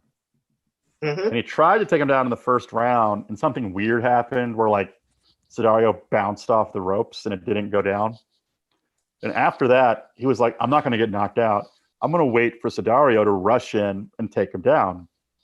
Well, the problem is Sidario broke his leg. So Sidario wasn't going to rush in because he didn't have the ability to rush in. So actually, is it confirmed, Charles, that he did break his leg? Because I know, Ensign Inouye did say that that's the reason why he wasn't at the press conference. I thought I didn't. The translation just said something leg. I saw a picture. I can't confirm 100% that his leg is broken, but I saw a picture of him in a hospital with them, and his leg was in a cast, which makes me think that there was some sort of injury to his leg. I see. Yeah, I mean, I think, as I said before, it was kind of a boring fight because it was kind of like a stalemate for the first 2 rounds. I had no idea who to pick to win. I thought this was going to go to decision. How funny would that have been? The 2 guys who have 100% finishing rate go to a finish. Or don't go to finish.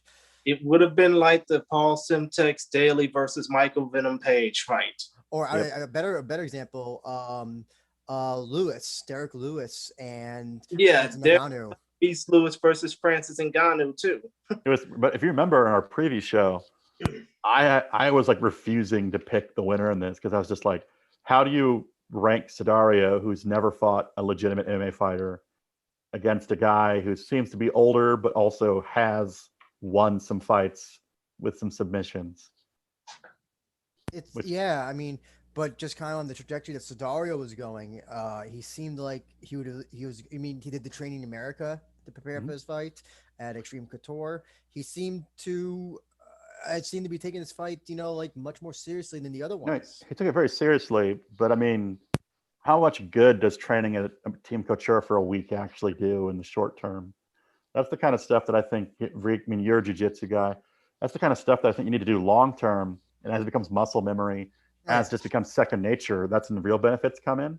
I mean, obviously there's benefits of being able to train with people your own size and bigger, but it became clear in this fight, his opponent was just, I'm going to choke you out. I'm going to wait until you run at me and take you down. And I'm actually surprised because rear naked chokes in heavyweight are very rare unless you're like Fabricio Verdum. Well, you could see he had a hard time getting his legs around him. Oh God, I don't even know how he did that. Like, I'm just looking at, I'm like, how do you even get your legs a guy like around Sidario? It's like impossible. Now, that being said, I mean, Sidario should be commended. I think he's clearly going to be the best crossover from sumo that's ever happened. And there was a bunch of sumo wrestlers in attendance, actually. I feel like 6 or 7 of them. I think one of them was actually a famous Ozeki, and one of our friends went over and took a picture with him. You have to admit, though, and I think Charles and Christian, you both agree that bar is not that high, though. That's not an insult to Dario, but just because what sumo had produced, I take it back. The Egyptian guy that fought Bob Sapp was awesome. Sunarashi Kintaro. Yes. Yeah. I'm so glad you turned around that because that fight really was awesome. That Akubono was an embarrassment, who was clearly just there to get paid. Hey, listen. You can even say outside of Rizin, Shinichi Suzukawa is a big name, but he's not that big, right? I've always the one I always wanted was they're always teasing at the idea that Asa Shodu might come over and do a fight, but I think it's become clear that's never going to happen. That's the Mongolian guy, right? Yeah, he was one of the big there's like 3 big Mongolian ones. He's one of the big ones that got kicked out of sumo, kind of like Sidario for punching somebody. He does train. I think Christian, didn't he train Bolpurev, the Mongolian? He did, and he was really upset. Oh yeah, I remember. Really upset because the Mongolian guy, he slapped him in the back of the head like a pimp. Like, Mongolian guy who stunk up the joint with Shibi Sai beforehand. Yeah, he got really mad because he wanted the guy to go out and just leave it all out on the line, and the guy didn't do that. So I was there I was at the Rizin 11 press post fight for Bolpurev. Everybody had questions for everybody, or at least one question. When Bolpurev came out, nobody had a question. Yeah, it was. I would have just been like, "Can you leave and can Asa Shodu sit down?" Because Asa Shodu says crazy stuff. He would have been a good interview. But so Daniel brings up a question. Do you think that with Shrek, this fight would be better? Do you think that if Sidario had fought Shrek, this fight would have been better than against Shibisai? I think so.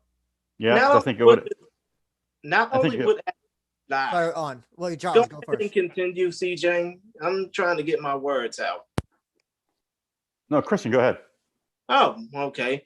But yeah, not only would that fight have been better, Shrek would have murdered him.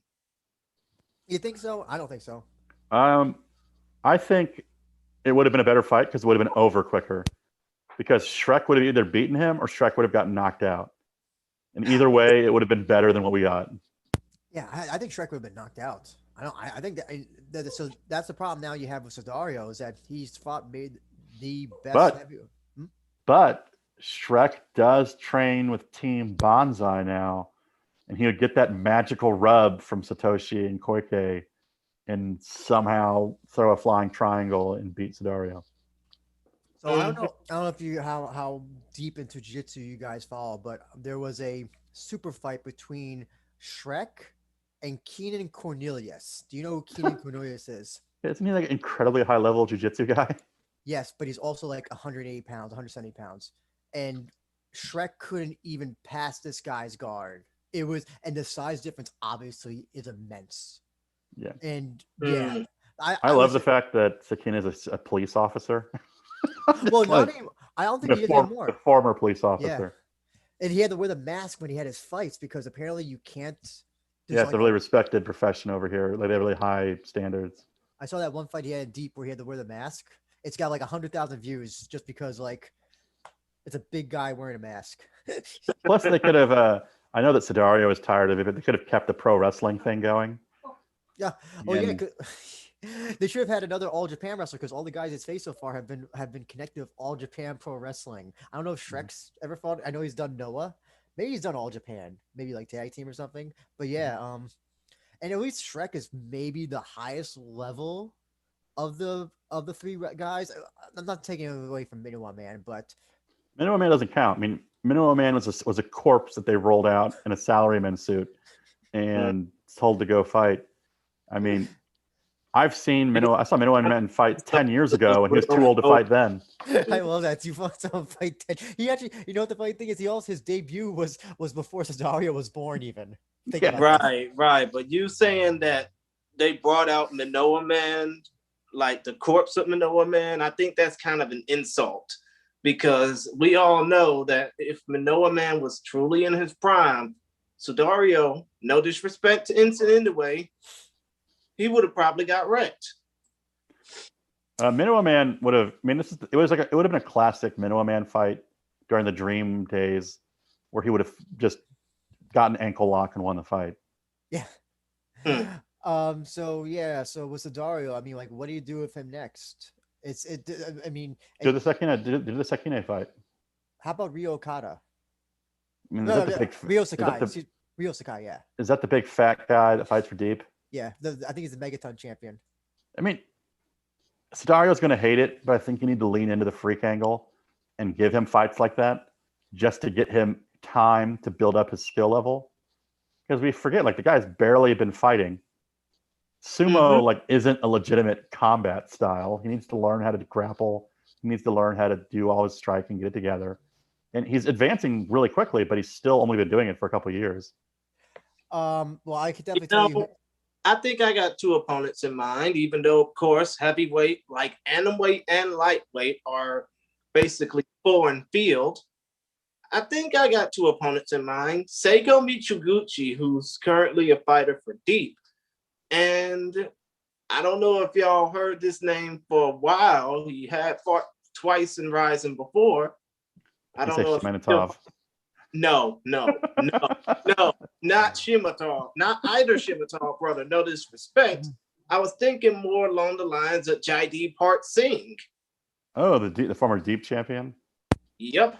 I think he was in India, and I don't think Japan's gonna let anybody from India come in for a long time. So unfortunately, no. Yeah, here's the thing. He's also Japanese too. He's lived in Japan pretty much since he was 4 years old. Oh, really? I don't think he lives in India. Yeah.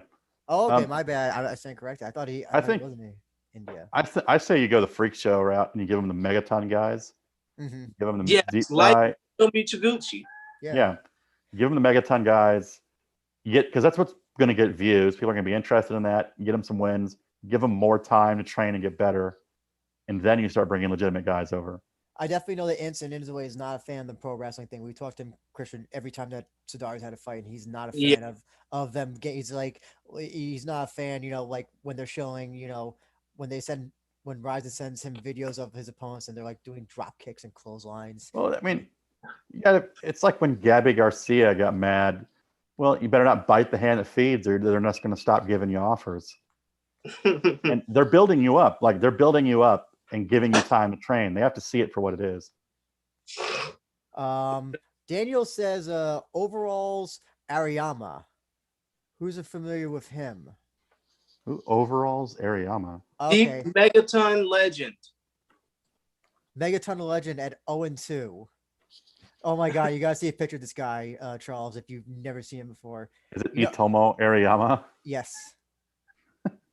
He looks like so. Oh my god, that's a hilarious picture. He looks like a Japanese Haystacks Calhoun without the beard. If any of you are familiar with, oh my god, yeah. Yes. Oh, you know who should they get? You know who they should get? Who's the really fat guy that fights in Korea? He fights for yeah. Aorigeli. They should get that guy. He's only like 5'7" though. He's not that tall of a guy, but he's like about 300 pounds, I think. Like, bring that guy over like a giant baby.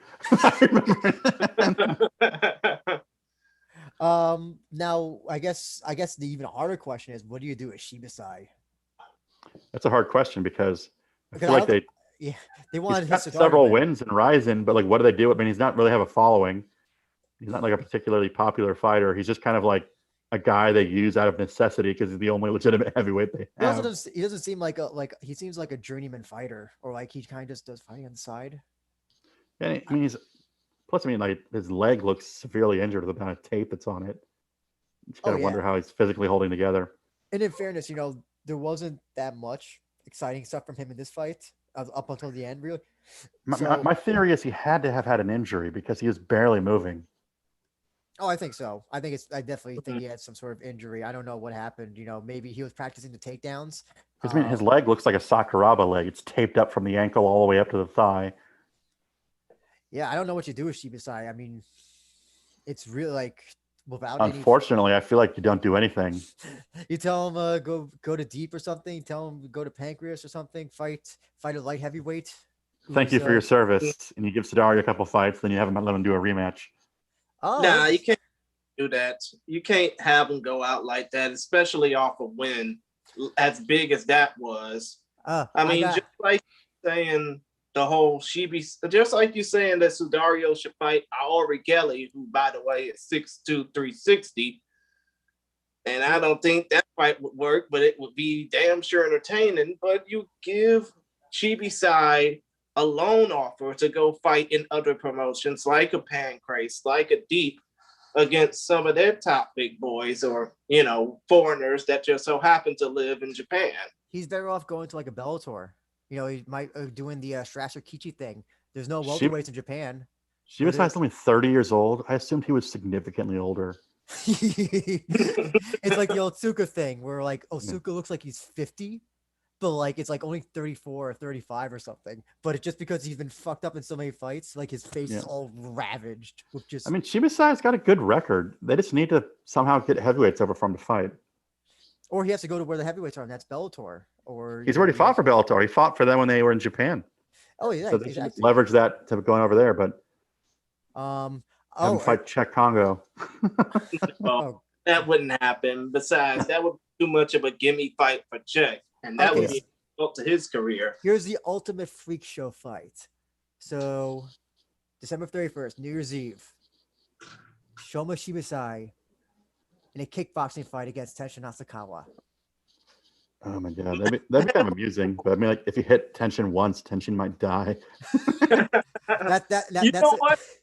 You're saying that you best be giving him. I mean, we would probably have to say, let's give him either of the Shimotar brothers instead.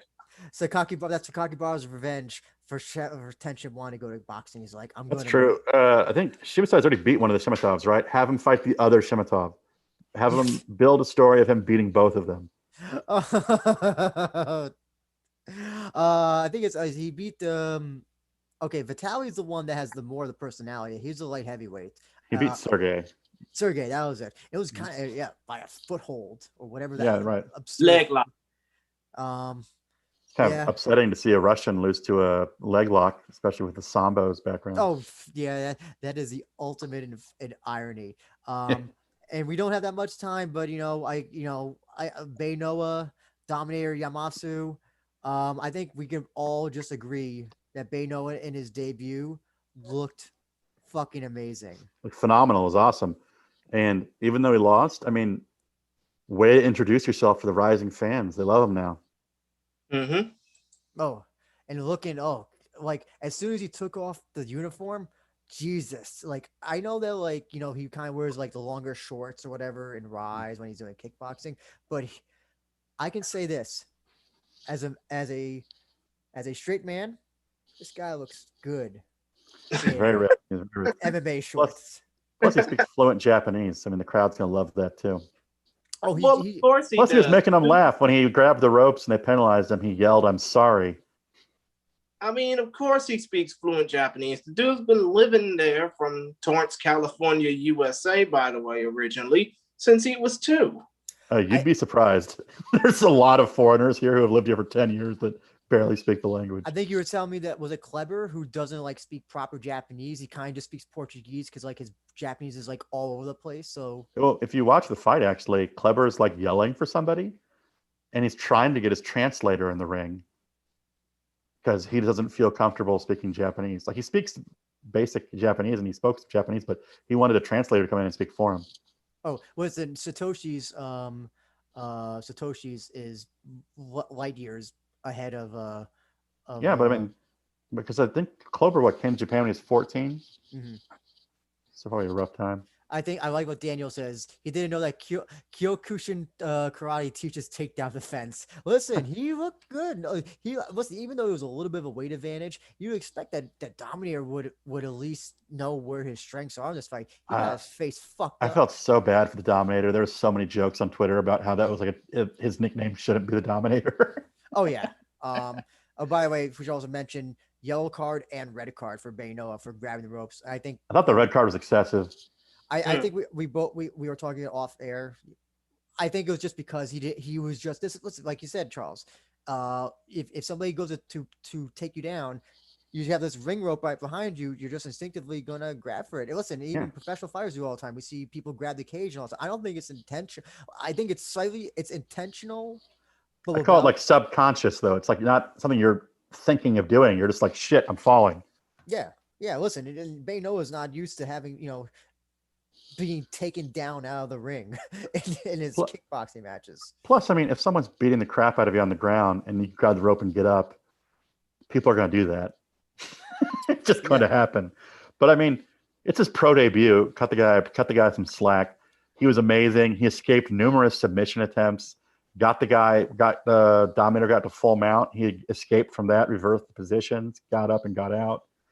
I think the one thing Japanese fans like was he has never quit. The guy's got a ton of heart, and he fought till the very end. Well, that's what you see the difference between him and Kasugai and other fighters that Rizin's brought in. That listen, you will get rewarded by the audience. You'll get probably much more followers on social media. Your video will get a lot more views, probably also on YouTube. I wish they had let him speak on the mic because on the Rise shows, his post fight mic speeches are hilarious.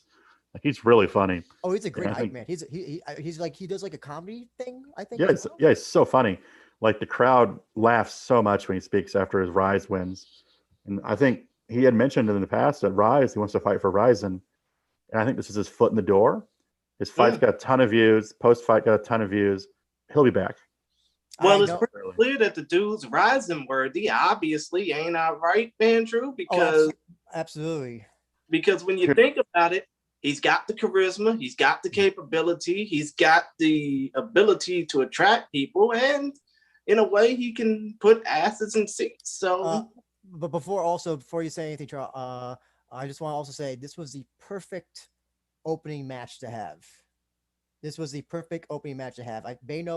is a great opening match guy, You know, it's the type of he has a type of personality that can hype a crowd. It was also the type of fight that gets a crowd excited. It was it kind of reminded me of the first fight that UFC had with the audience with the two women facing off. I forgot their names, but it was just kind of like just this back and forth brawl, and it was just like it felt like you could feel the energy and all that stuff. You could feel that this.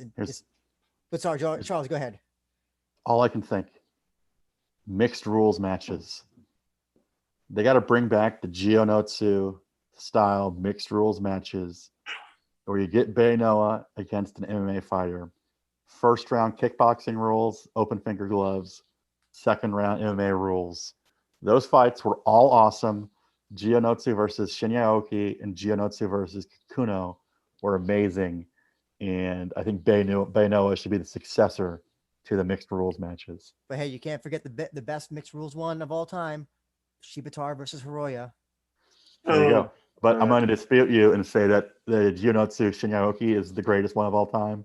Okay. Because Shinya Aoki ran away the entire kickboxing round and then got knocked out immediately in the MMA round by a flying knee. It was like the most beautiful karma I've ever seen. The crowd was so mad that he ran for the entire first round just to get brutally knocked out in the second. I only enjoyed that fight because at the end of the fight, Michael Schiavello, the commentator for the English/international version, was wearing lipstick and makeup. You're right. He did the cosplay like Gionotsu. Oh, Daniel also mentions that Tenshin also fought in a mixed rules match against Saiga. I remember that. I remember that now. Oh yeah. But like it didn't. I don't think it went past the first round. It didn't go past the first round. No, it didn't. He knocked out Saiga immediately in the first round. Yeah. I want to mention RGIP's comment. It's a very good. Was Saiga the guy that used to have that wife that screamed in the? Yes, she was divorced. They got divorced now, so no more screaming lady. Yes. RGIP has a great comment. He says that Bay Noah is a better MMA fighter than Hiramoto, in his opinion. I have to agree. Mm-hmm. You know what? Let's have Ren Hiramoto versus Bay Noah next. Bay Noah is great. I think he'll be back. This would be great for him. But for kickboxing, or you think MMA? Probably a mixed rules fight. I mean, I don't think they would do a mixed rules fight. The beauty of it is they could do it either way. They could give him a kickboxing fight or an MMA fight, depending on who the opponents are. He's also what's his weight? He was 160 for his fight, but he fights at featherweight in Rise. But I think it might be Rise featherweight's a little bit different. Yeah. If he's at 160, I mean, there's not going to be that many guys for him, so they might have to do kickboxing matches. I think he might be too big for 155. I'm looking at his beautiful chiseled features. I'm thinking like he looks welterweight possibly to me. They might have a hard time finding opponents outside of kickboxing, but or they can just keep doing these kind of interesting, have a small MMA expert fight him, but the MMA guys might not want to do that after a while. Because here's the thing, I think it's fair to say if he had not gotten red card, I think even if he got the yellow card, he still would have won. I think didn't one of the judges give it to him anyway? Yeah, it was split decision. Yeah. And listen, it wasn't a robbery because he did foul, and you do have to take that into account. But listen, if those fouls didn't happen, he gets it. He's 1-0. He was incredibly close to finishing the fight at one point in time. Oh yeah. If he had a little bit more MMA experience, I think he would have been able to finish it. Daniel mentions Full Metal Dojo makes their own mixed rules. I think they do. I think Full Metal Dojo, though, I think they add a little bit more than just the mixed rules. It's like midgets versus 3 midgets versus 1 big guy or something. And then I see their t-shirts all the time. Yeah, one-legged guy versus 1-armed guy. You know what, Andrew? Are you talking about Fight Circus? Full Metal Dojo. Because they are the illest dojo on the planet. I thought that's what Daniel was mentioning because Full Metal Dojo does. I think they do the Fight Circus. Oh, they do they? I believe so. Yes, they do. The t-shirts. Okay. I thought he was making. Those shows are nuts. What do they have like the Indian leg wrestling matches and all that crazy stuff? I love it. What about Dominator? I mean, this fight was kind of a lose-lose for him. I was kind of confused why he agreed to it because if he wins, everyone's like, yeah, you beat the guy that has no MMA experience. So here's my big conspiracy theory. I think that Rizin is like, we need a sacrificial lamb for Mikaru. Mikuru, Dominator, you want to take the Mikuru fight? Dominator's like, listen, I'm a salary man Monday through Friday. If I beat Mikuru, oh, I'll become famous. And then obviously that didn't happen, and it wasn't going to happen. Riser's like, we thank you very much for your service, Dominator. We would like to very much give you a fighter against a debuting MMA fighter who's a kickboxer. Dominator says, it's a kickboxer who's going to MMA. History has shown that kickboxers lose 9 out of 10 times. Let me go into this fight. And yeah, I'll have a weight disadvantage, but I can take him down and submit him. Didn't he even say on his own Twitter, like he's been crying, like talked about like a humiliating victory, essentially? I don't want to. It is. I don't want to rag on the guy, but for what I don't know how long Nate Benoa has been actually training MMA. He might have been doing it for a while. That's one thing I will say is I do think I heard that Benoa has actually been doing jiu-jitsu for a while. Mm-hmm. So which would make sense because he had kind of like a smooth escape from an armbar near the end. Yeah, so I don't know like how obviously he does the boxing, kickboxing, and he does karate, Kyoshin karate, but and I don't know what his in terms of MMA how like if he just was like on the side or something like if it's that. just dabbling in it or something, I have no idea. But Dominator, here's the thing: Dominator is the type of guy who you bring in to lose to the main eventer. That's the type of guy that's you don't have him headlining a card. He's just the guy that takes. He's a jobber essentially. He's a jobber to the stars, as they say in pro wrestling. I don't know what else you do. I guess you could bring him back for some just random lightweight fights. Send him back down to deep. Let him get some wins at a local level, and if he does well, bring him back up. He is 12-6 now. He is 12-6. That's actually that record surprised me. Also, he's a salary man. Also, he always says, "Listen, I'm not supposed to be at this press conference because I'm supposed to be at work or whatever." He says, right? He says something like along those lines that like he has to like call out of work to do these fights or something. I think that's just part of his marketing that he's doing. Oh, is it? So his gimmick's the salary man who fights on the weekends. I imagine that. I think he actually is a salary man, but I think he's leaning into it because they would clearly know if he was fighting. I don't think that Rizin's target audience is salary. Yeah. Well, then he had to come up with some excuse of how he got in a car accident on Sunday when he went into work on Monday. Oh my God! I wonder what the what the conversation must be like with that. Yeah. But yeah, I think the Rizin 28 show was a good show overall. What do you think, Charles? Opening fight was great. I think that the first two tournament fights were kind of boring but I think that if you're gonna have two boring fights, it's gonna have them at the very beginning, because after that everything just kind of went uphill, and all the last couple fights were really good. By the way, I apologize if it looks like my face is on fire right now. It's because the sun is coming right up and it's right against my window. So you're ascending. The lights of the heaven are hitting your face. Christian, what do you think of Rizin 28 overall? After the second Bantamweight Grand Prix fight, it was on like a steaming pot of neck bones, as we say in the United States. It was a pretty exciting fight card to close out. I just wish that outside of the Shibisai Sudario and Yamasu Benoa fights, that it was good all around, enjoyable all around. But yeah, you're going to have some bumps in the road. You're going to have some fuck ups. And I think that, a little bit of the first half of the card was a bit of a fuck up, but still, the rest of the card after Okikubo versus Kasugai was just amazing. I can only hope we'll get more of that when it comes down to Rizin 29, my apologies, on June 27th in Osaka. And we are hopefully going to be talking more about that in the next couple of weeks. RGIP says, RGIP said something very interesting. He said that Hiramoto refused to fight Benoa in MMA on New Year's Eve. I'm actually surprised because I think they're two incredibly different weight classes, at least from the eye test. I don't. What weight class could that have been? What weird anomaly of a catch weight? 150? I can't believe. Probably so. Could Benoa even get below to that? I don't know. That's a tough. That would be like from a personality. That's like a very interesting fight, personality wise. That'd be an interesting MMA. I don't know. After seeing Benoa, I definitely feel Benoa definitely destroys Hiramoto MMA. I think he has a significant MMA advantage. And RGIP, he says, yes, Sakakibara proposed that fight initially, but Hiramoto turned it down. Well, I mean, how big was Beno? You said 160?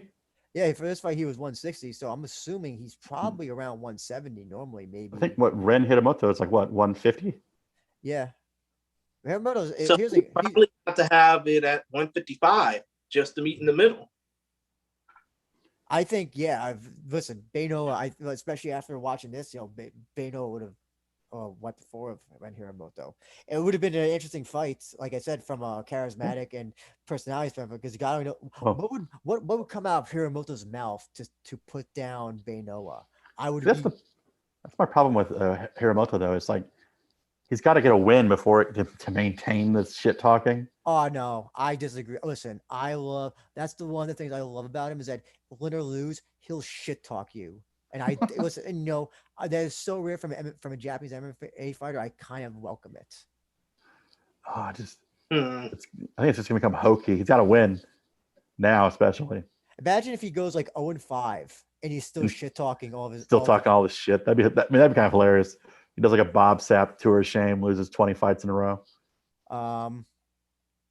Tori says here, I'm still hoping that Tenshin versus Takeru will happen anytime soon. Fingers crossed. Well, we can all hope, but hope is fleeting, especially with K1. You got the Olympics coming up. No event's going to happen during that time period. No event from any promotion or any wrestling promotion, right? Yeah, so it can't be on a rising card. It's got to be on an independent card, which isn't going to happen. Can you imagine if K1 was smart, they would have had Takeru be Mr. X and made this just an exhibition match and then had the real fight 2 months from now.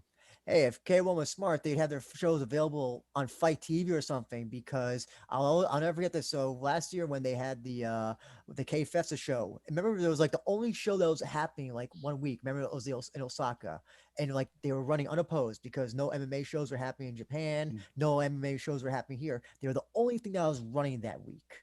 And I said, listen, if they're smart, they'll put this on like Fight or something, and I guarantee they would get a lot of buys because they had Takeru on the card. They had that amazing fight with the Iranian guy. I forgot what his name was. Iranian. Yeah, and they didn't. I had to go on Russian YouTube once again to find. I think if any of these promotions are smart, they just kind of be copying what Stardom does, and have that monthly subscription package where you get unlimited access to all their fights. Or not even. I've heard that Stardom, what someone was telling me, they make like 80 to 90% of their revenue on that internationally. And it's just free money coming from other countries. Hey, listen, name a better iconic duo than Japanese businesses or whatever, and not realizing the potential international markets. Oh, you just described Japanese MMA in general. I'm describing Japanese businesses in general. Yeah, it's true. Exactly.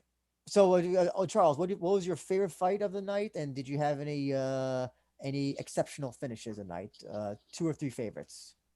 Favorite fight: Naoki Inoue versus Ishiwatari. Best finishes would have to be Satoshi Souza and Inoue. Asakura was also pretty awesome too. Thought you were going to give your boy Shuto a little bit of a break. He ascended to Valhalla with that triumphant victory, and afterwards there was an adorable picture of him sitting on a couch with ice on his head and like Hikaru Aono feeding him sweets. So I think he'll be just fine. I like during the VT the confession video. His father was like, I don't think he's very athletic. I don't think he's like kind of like that good. Yeah, exactly. And Shuto was like, yeah, I agree. I'm not that good of a fighter. I'm just kind of athletic. And he didn't want to even go into fighting. He was like, what was he like? Kind of like a bookworm or something, kind of. Yeah, he's nerdy. Plus, I also love the fact that what you brought up is that he's never fought for Shuto. When we have him on the show, that's going to be my first question, because I need to know that, and I need to know if there's like some big ass story behind that, if there is any. You just need to talk about that and talk about sweets and for an hour. Yes. Christian, how about you? Fight of the night and favorite finishes. Well, since you didn't ask when it came down to picking predictions, who did I think was going to be the fight of the night and who did I think was going to be worth watching? Shame on you, Andrew. But Oh, yeah, go ahead. but Sorry. yeah, when it came down to fight of the night and performance of the night, it's obviously a draw, and it's going to be Roberto Satoshi de Sousa beating Tofik Musayev and Kaleba Koike Earps beating Miku Rasakura, both via submission, both via triangle choke. Obviously, my knockout of the night was Naoki Inoue soccer kicking Shintaro Ishiwatari. And I guess when it comes down to overall performance of the night, it would have to go to, oh my God, it would have to go to Shibisai over Sudario. No disrespect to Ensign Inoue again. Now you can speak. It's interesting as well. I think for the last show, Satoshi and Kleber did the same triangle choke finisher as well, to both their opponents. Do they just? I wonder if they like right before their fights in the back. They're like, so what if should we? Let's finish our opponents with the same move. You want to do that? I wonder if they They're do. the Asakura brothers, right? The Asakura brothers haven't won on the same card in Rizin. Oh yeah, it's one of those weird things where like, yeah, they haven't won the same card. Well, first it used to be Kai only lost the fights that Mikuru was never in the corner of. Now Yeah. it's that whole thing. And now Kleber and Satoshi never lose when they're on the same card. So that means that Kleber. Well, hold on, was Kleber with Satoshi when he fought Johnny Case? I don't know if you fought on that card though. No, he didn't fight the card, but I wonder if he was in his corner. Maybe he wasn't in his corner. Fight night for me, I think it was Bay Noah versus Dominator, just because. Good choice. Like, yeah, what have you got to say about that? It was an incredible debut. And you still gotta give Dominator a little bit of credit because he hung in there. He was close to being finished many times. Plus, he went for the finish all the way to the end, so he was also trying as hard as he could. Oh yeah, he wasn't like a Casa guy or whatever, where he was just like, "What am I doing here?" or whatever. And it finishes the fight. We love Shintaro, but the soccer kick from hell was definitely it. And also, I have to say, I guess you have to force me to pick between the two triangle chokes. I think that Souza's was just more impressive just because of who he did it against. I don't want because exactly. I didn't think that Tofik would be finished at Uzi. I think we were kind of figured that Kleber was gonna beat Mikuru, but not, or Mikuru would kind of knock out. But like, I don't think a lot of people gave Satoshi any chances in this fight. Very few, if any. Sorry, Charles, were you about to say something? I don't know if that's it was just one of those things where it's like it was hard to go against Musayev just because of what he's already shown he can do. Whereas Satoshi is much more of like a wild card. But I agree with you 100%. Like it was always kind of thought that like, if Kleber gets Mikuru down, he's going to submit him. Mm-hmm. Where it wasn't like if Musayev's in Satoshi's guard, he's going to submit him in under a minute. Yeah. But are you actually curious to know? Are you going to the Osaka show? I am not. It's a little too far away from me.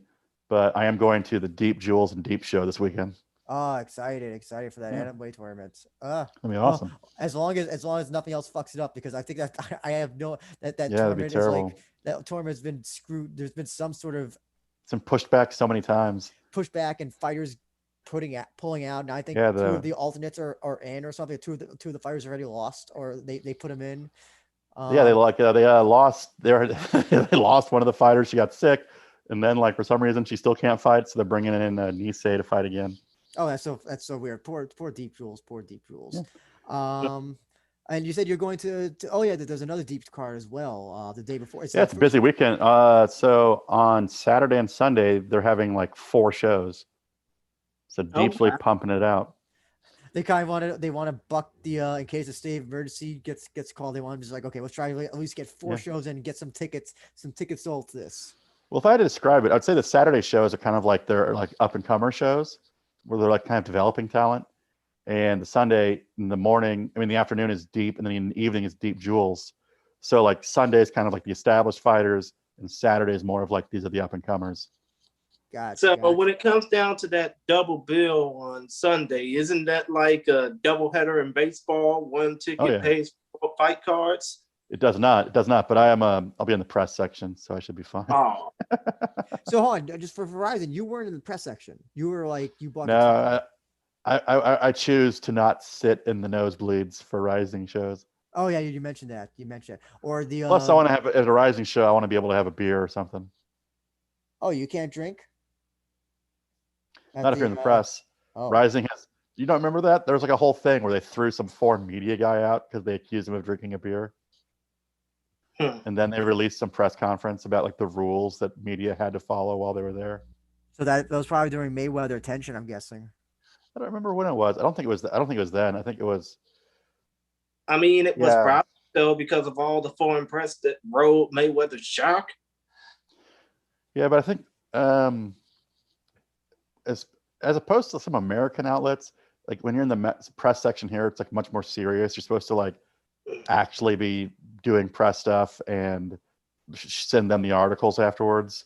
Whereas I feel like in the US, a lot of promotions get people to just show up, especially because I do Invicta FC. People used to just show up and they like weren't taking notes. They weren't doing anything. They just got free tickets essentially. Oh, same thing. The same thing with PFL, Bellator. I'm not gonna say that I'm not guilty of that. I've done that sometimes. And then you're just there for the food. Yeah, exactly. You're lucky you, huh, Andrew? Lucky you. But Charles, we do have to head out now. I just want to give it the opportunity for you to plug all of your stuff. You do so much stuff, so plug away at everything. Website sogo-kaku.com. That actually means MMA in Japanese. Do a podcast every 2 weeks with Shu Hirata. We'll be doing one this Sunday. And my Twitter is at CJ Report. I just want to also give a shout out to your interviews you've been doing with the Deep Jewels fighters. Those are great.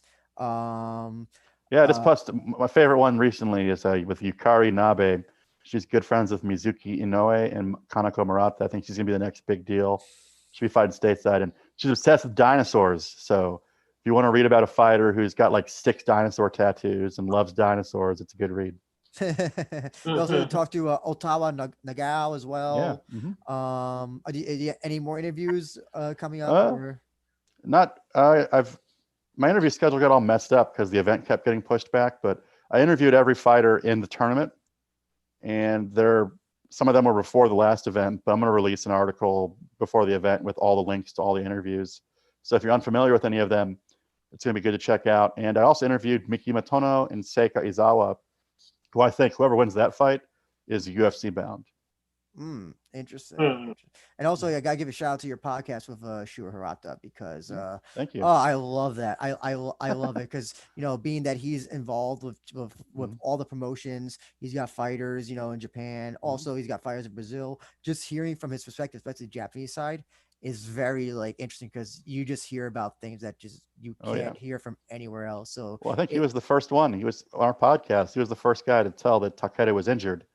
So he knows all the good inside stuff. And being that he also speaks fluent English and all that stuff. Listen, he's a gem in the Japanese kabutogi world. I was always joking that he should have had a reality show because he used to have Uruka Sasaki, Mizuki Inoue, and Naoki Inoue living in his house in New York. So that would have been a fun little reality show. That would probably be the most awkward household, though. Just two teens that don't talk, and then Uruka Sasaki is just like dyeing his hair. And then at least Mizuki kind of she seems to try to talk, but how when they do they do whatever they used to call on Big Brother, where the person has a camera. The little confessional booth. The confessional, Naoki would just be probably just looking around and be like, "Eto." Yeah, exactly. 5 minutes later, Well, the reality show now should be that Mizuki Inoue lives in Aljamain Sterling's house in Las Vegas. Yeah, speaking of, so when they did the confessions video on Naoki anyway, even when he talked to his sister's like, "Oh, you really don't talk a lot," and this is the most we talked or something, or there was, and I'm just thinking it just seems like an awkward household. Yeah. They're 2 kids from the countryside. He's a country boy, doesn't speak a lot. Yes, the Nagoyas, the Aichi, Nagoya Aichi. I mean, Crow. I interviewed her up there 10 years ago. She was working at a convenience store and just going to a small karate dojo. So world's changed a lot for those two. And yeah, if you want to watch the show live now, I guess you can do that if you want to, but all the fights are on YouTube for Rizin 28, so I don't know why you would pay the money Yeah, to watch. If you badly want to hear Joe Ferraro and Damian Brown, I guess that's it. And you want the entrances, I guess that's another thing as well. The entrances matter as well, but yeah, pretty good card overall. I just realized this. You don't really know how to close a podcast out, do you? I'm about to just say, Christian, you can take it away. Okay, let's go ahead and end this off properly since you missed me last time. You can check out the We Are Rising podcast, obviously on YouTube. We hope y'all subscribe to us, by the way. If you're on Apple Podcast, give us a 5-star review. If you're on Stitcher or SoundCloud, feel free to share the word about us, or, hopefully you can check us out on Podbean. I'm pretty sure, Andrew, you're going to be updating that more often. I'll try to. Okay, yeah, I'm pretty sure you will. But other than that, it's been fun talking with y'all as we have, let's just say we're glad to have you with us. We are happy that you're a part of the Fight Nation, and we're happy that you're just as big a Rizin Fighting Federation and Japanese combat sports fans as us. The next time we hope to be talking with y'all is to preview Rizin 29, which will be happening in 11 days' time. If it will be happening. Who the fuck knows it's going to happen? Come on. Don't give up hope, man. Point of the matter is, Andrew, it's going to be happening, if necessary, on June 27th at the Maruzan Intech Arena in Osaka, Japan. We hope that it'll be put on live now, and hopefully we'll get a chance to talk to a few people before this fight card happens and before we do a preview and review on it. Other than that, it's been fun talking to y'all. It's been fun for y'all checking us out. We hope that you enjoy the rest of your day as it is daytime where we are, myself and Andrew Benjamin. We hope that you have a fun night as it is nighttime where Charles CJ's report Jewett is. And we hope that you enjoy yourselves, because at the end of the day, just remember, like the legendary Lenny Hart always said,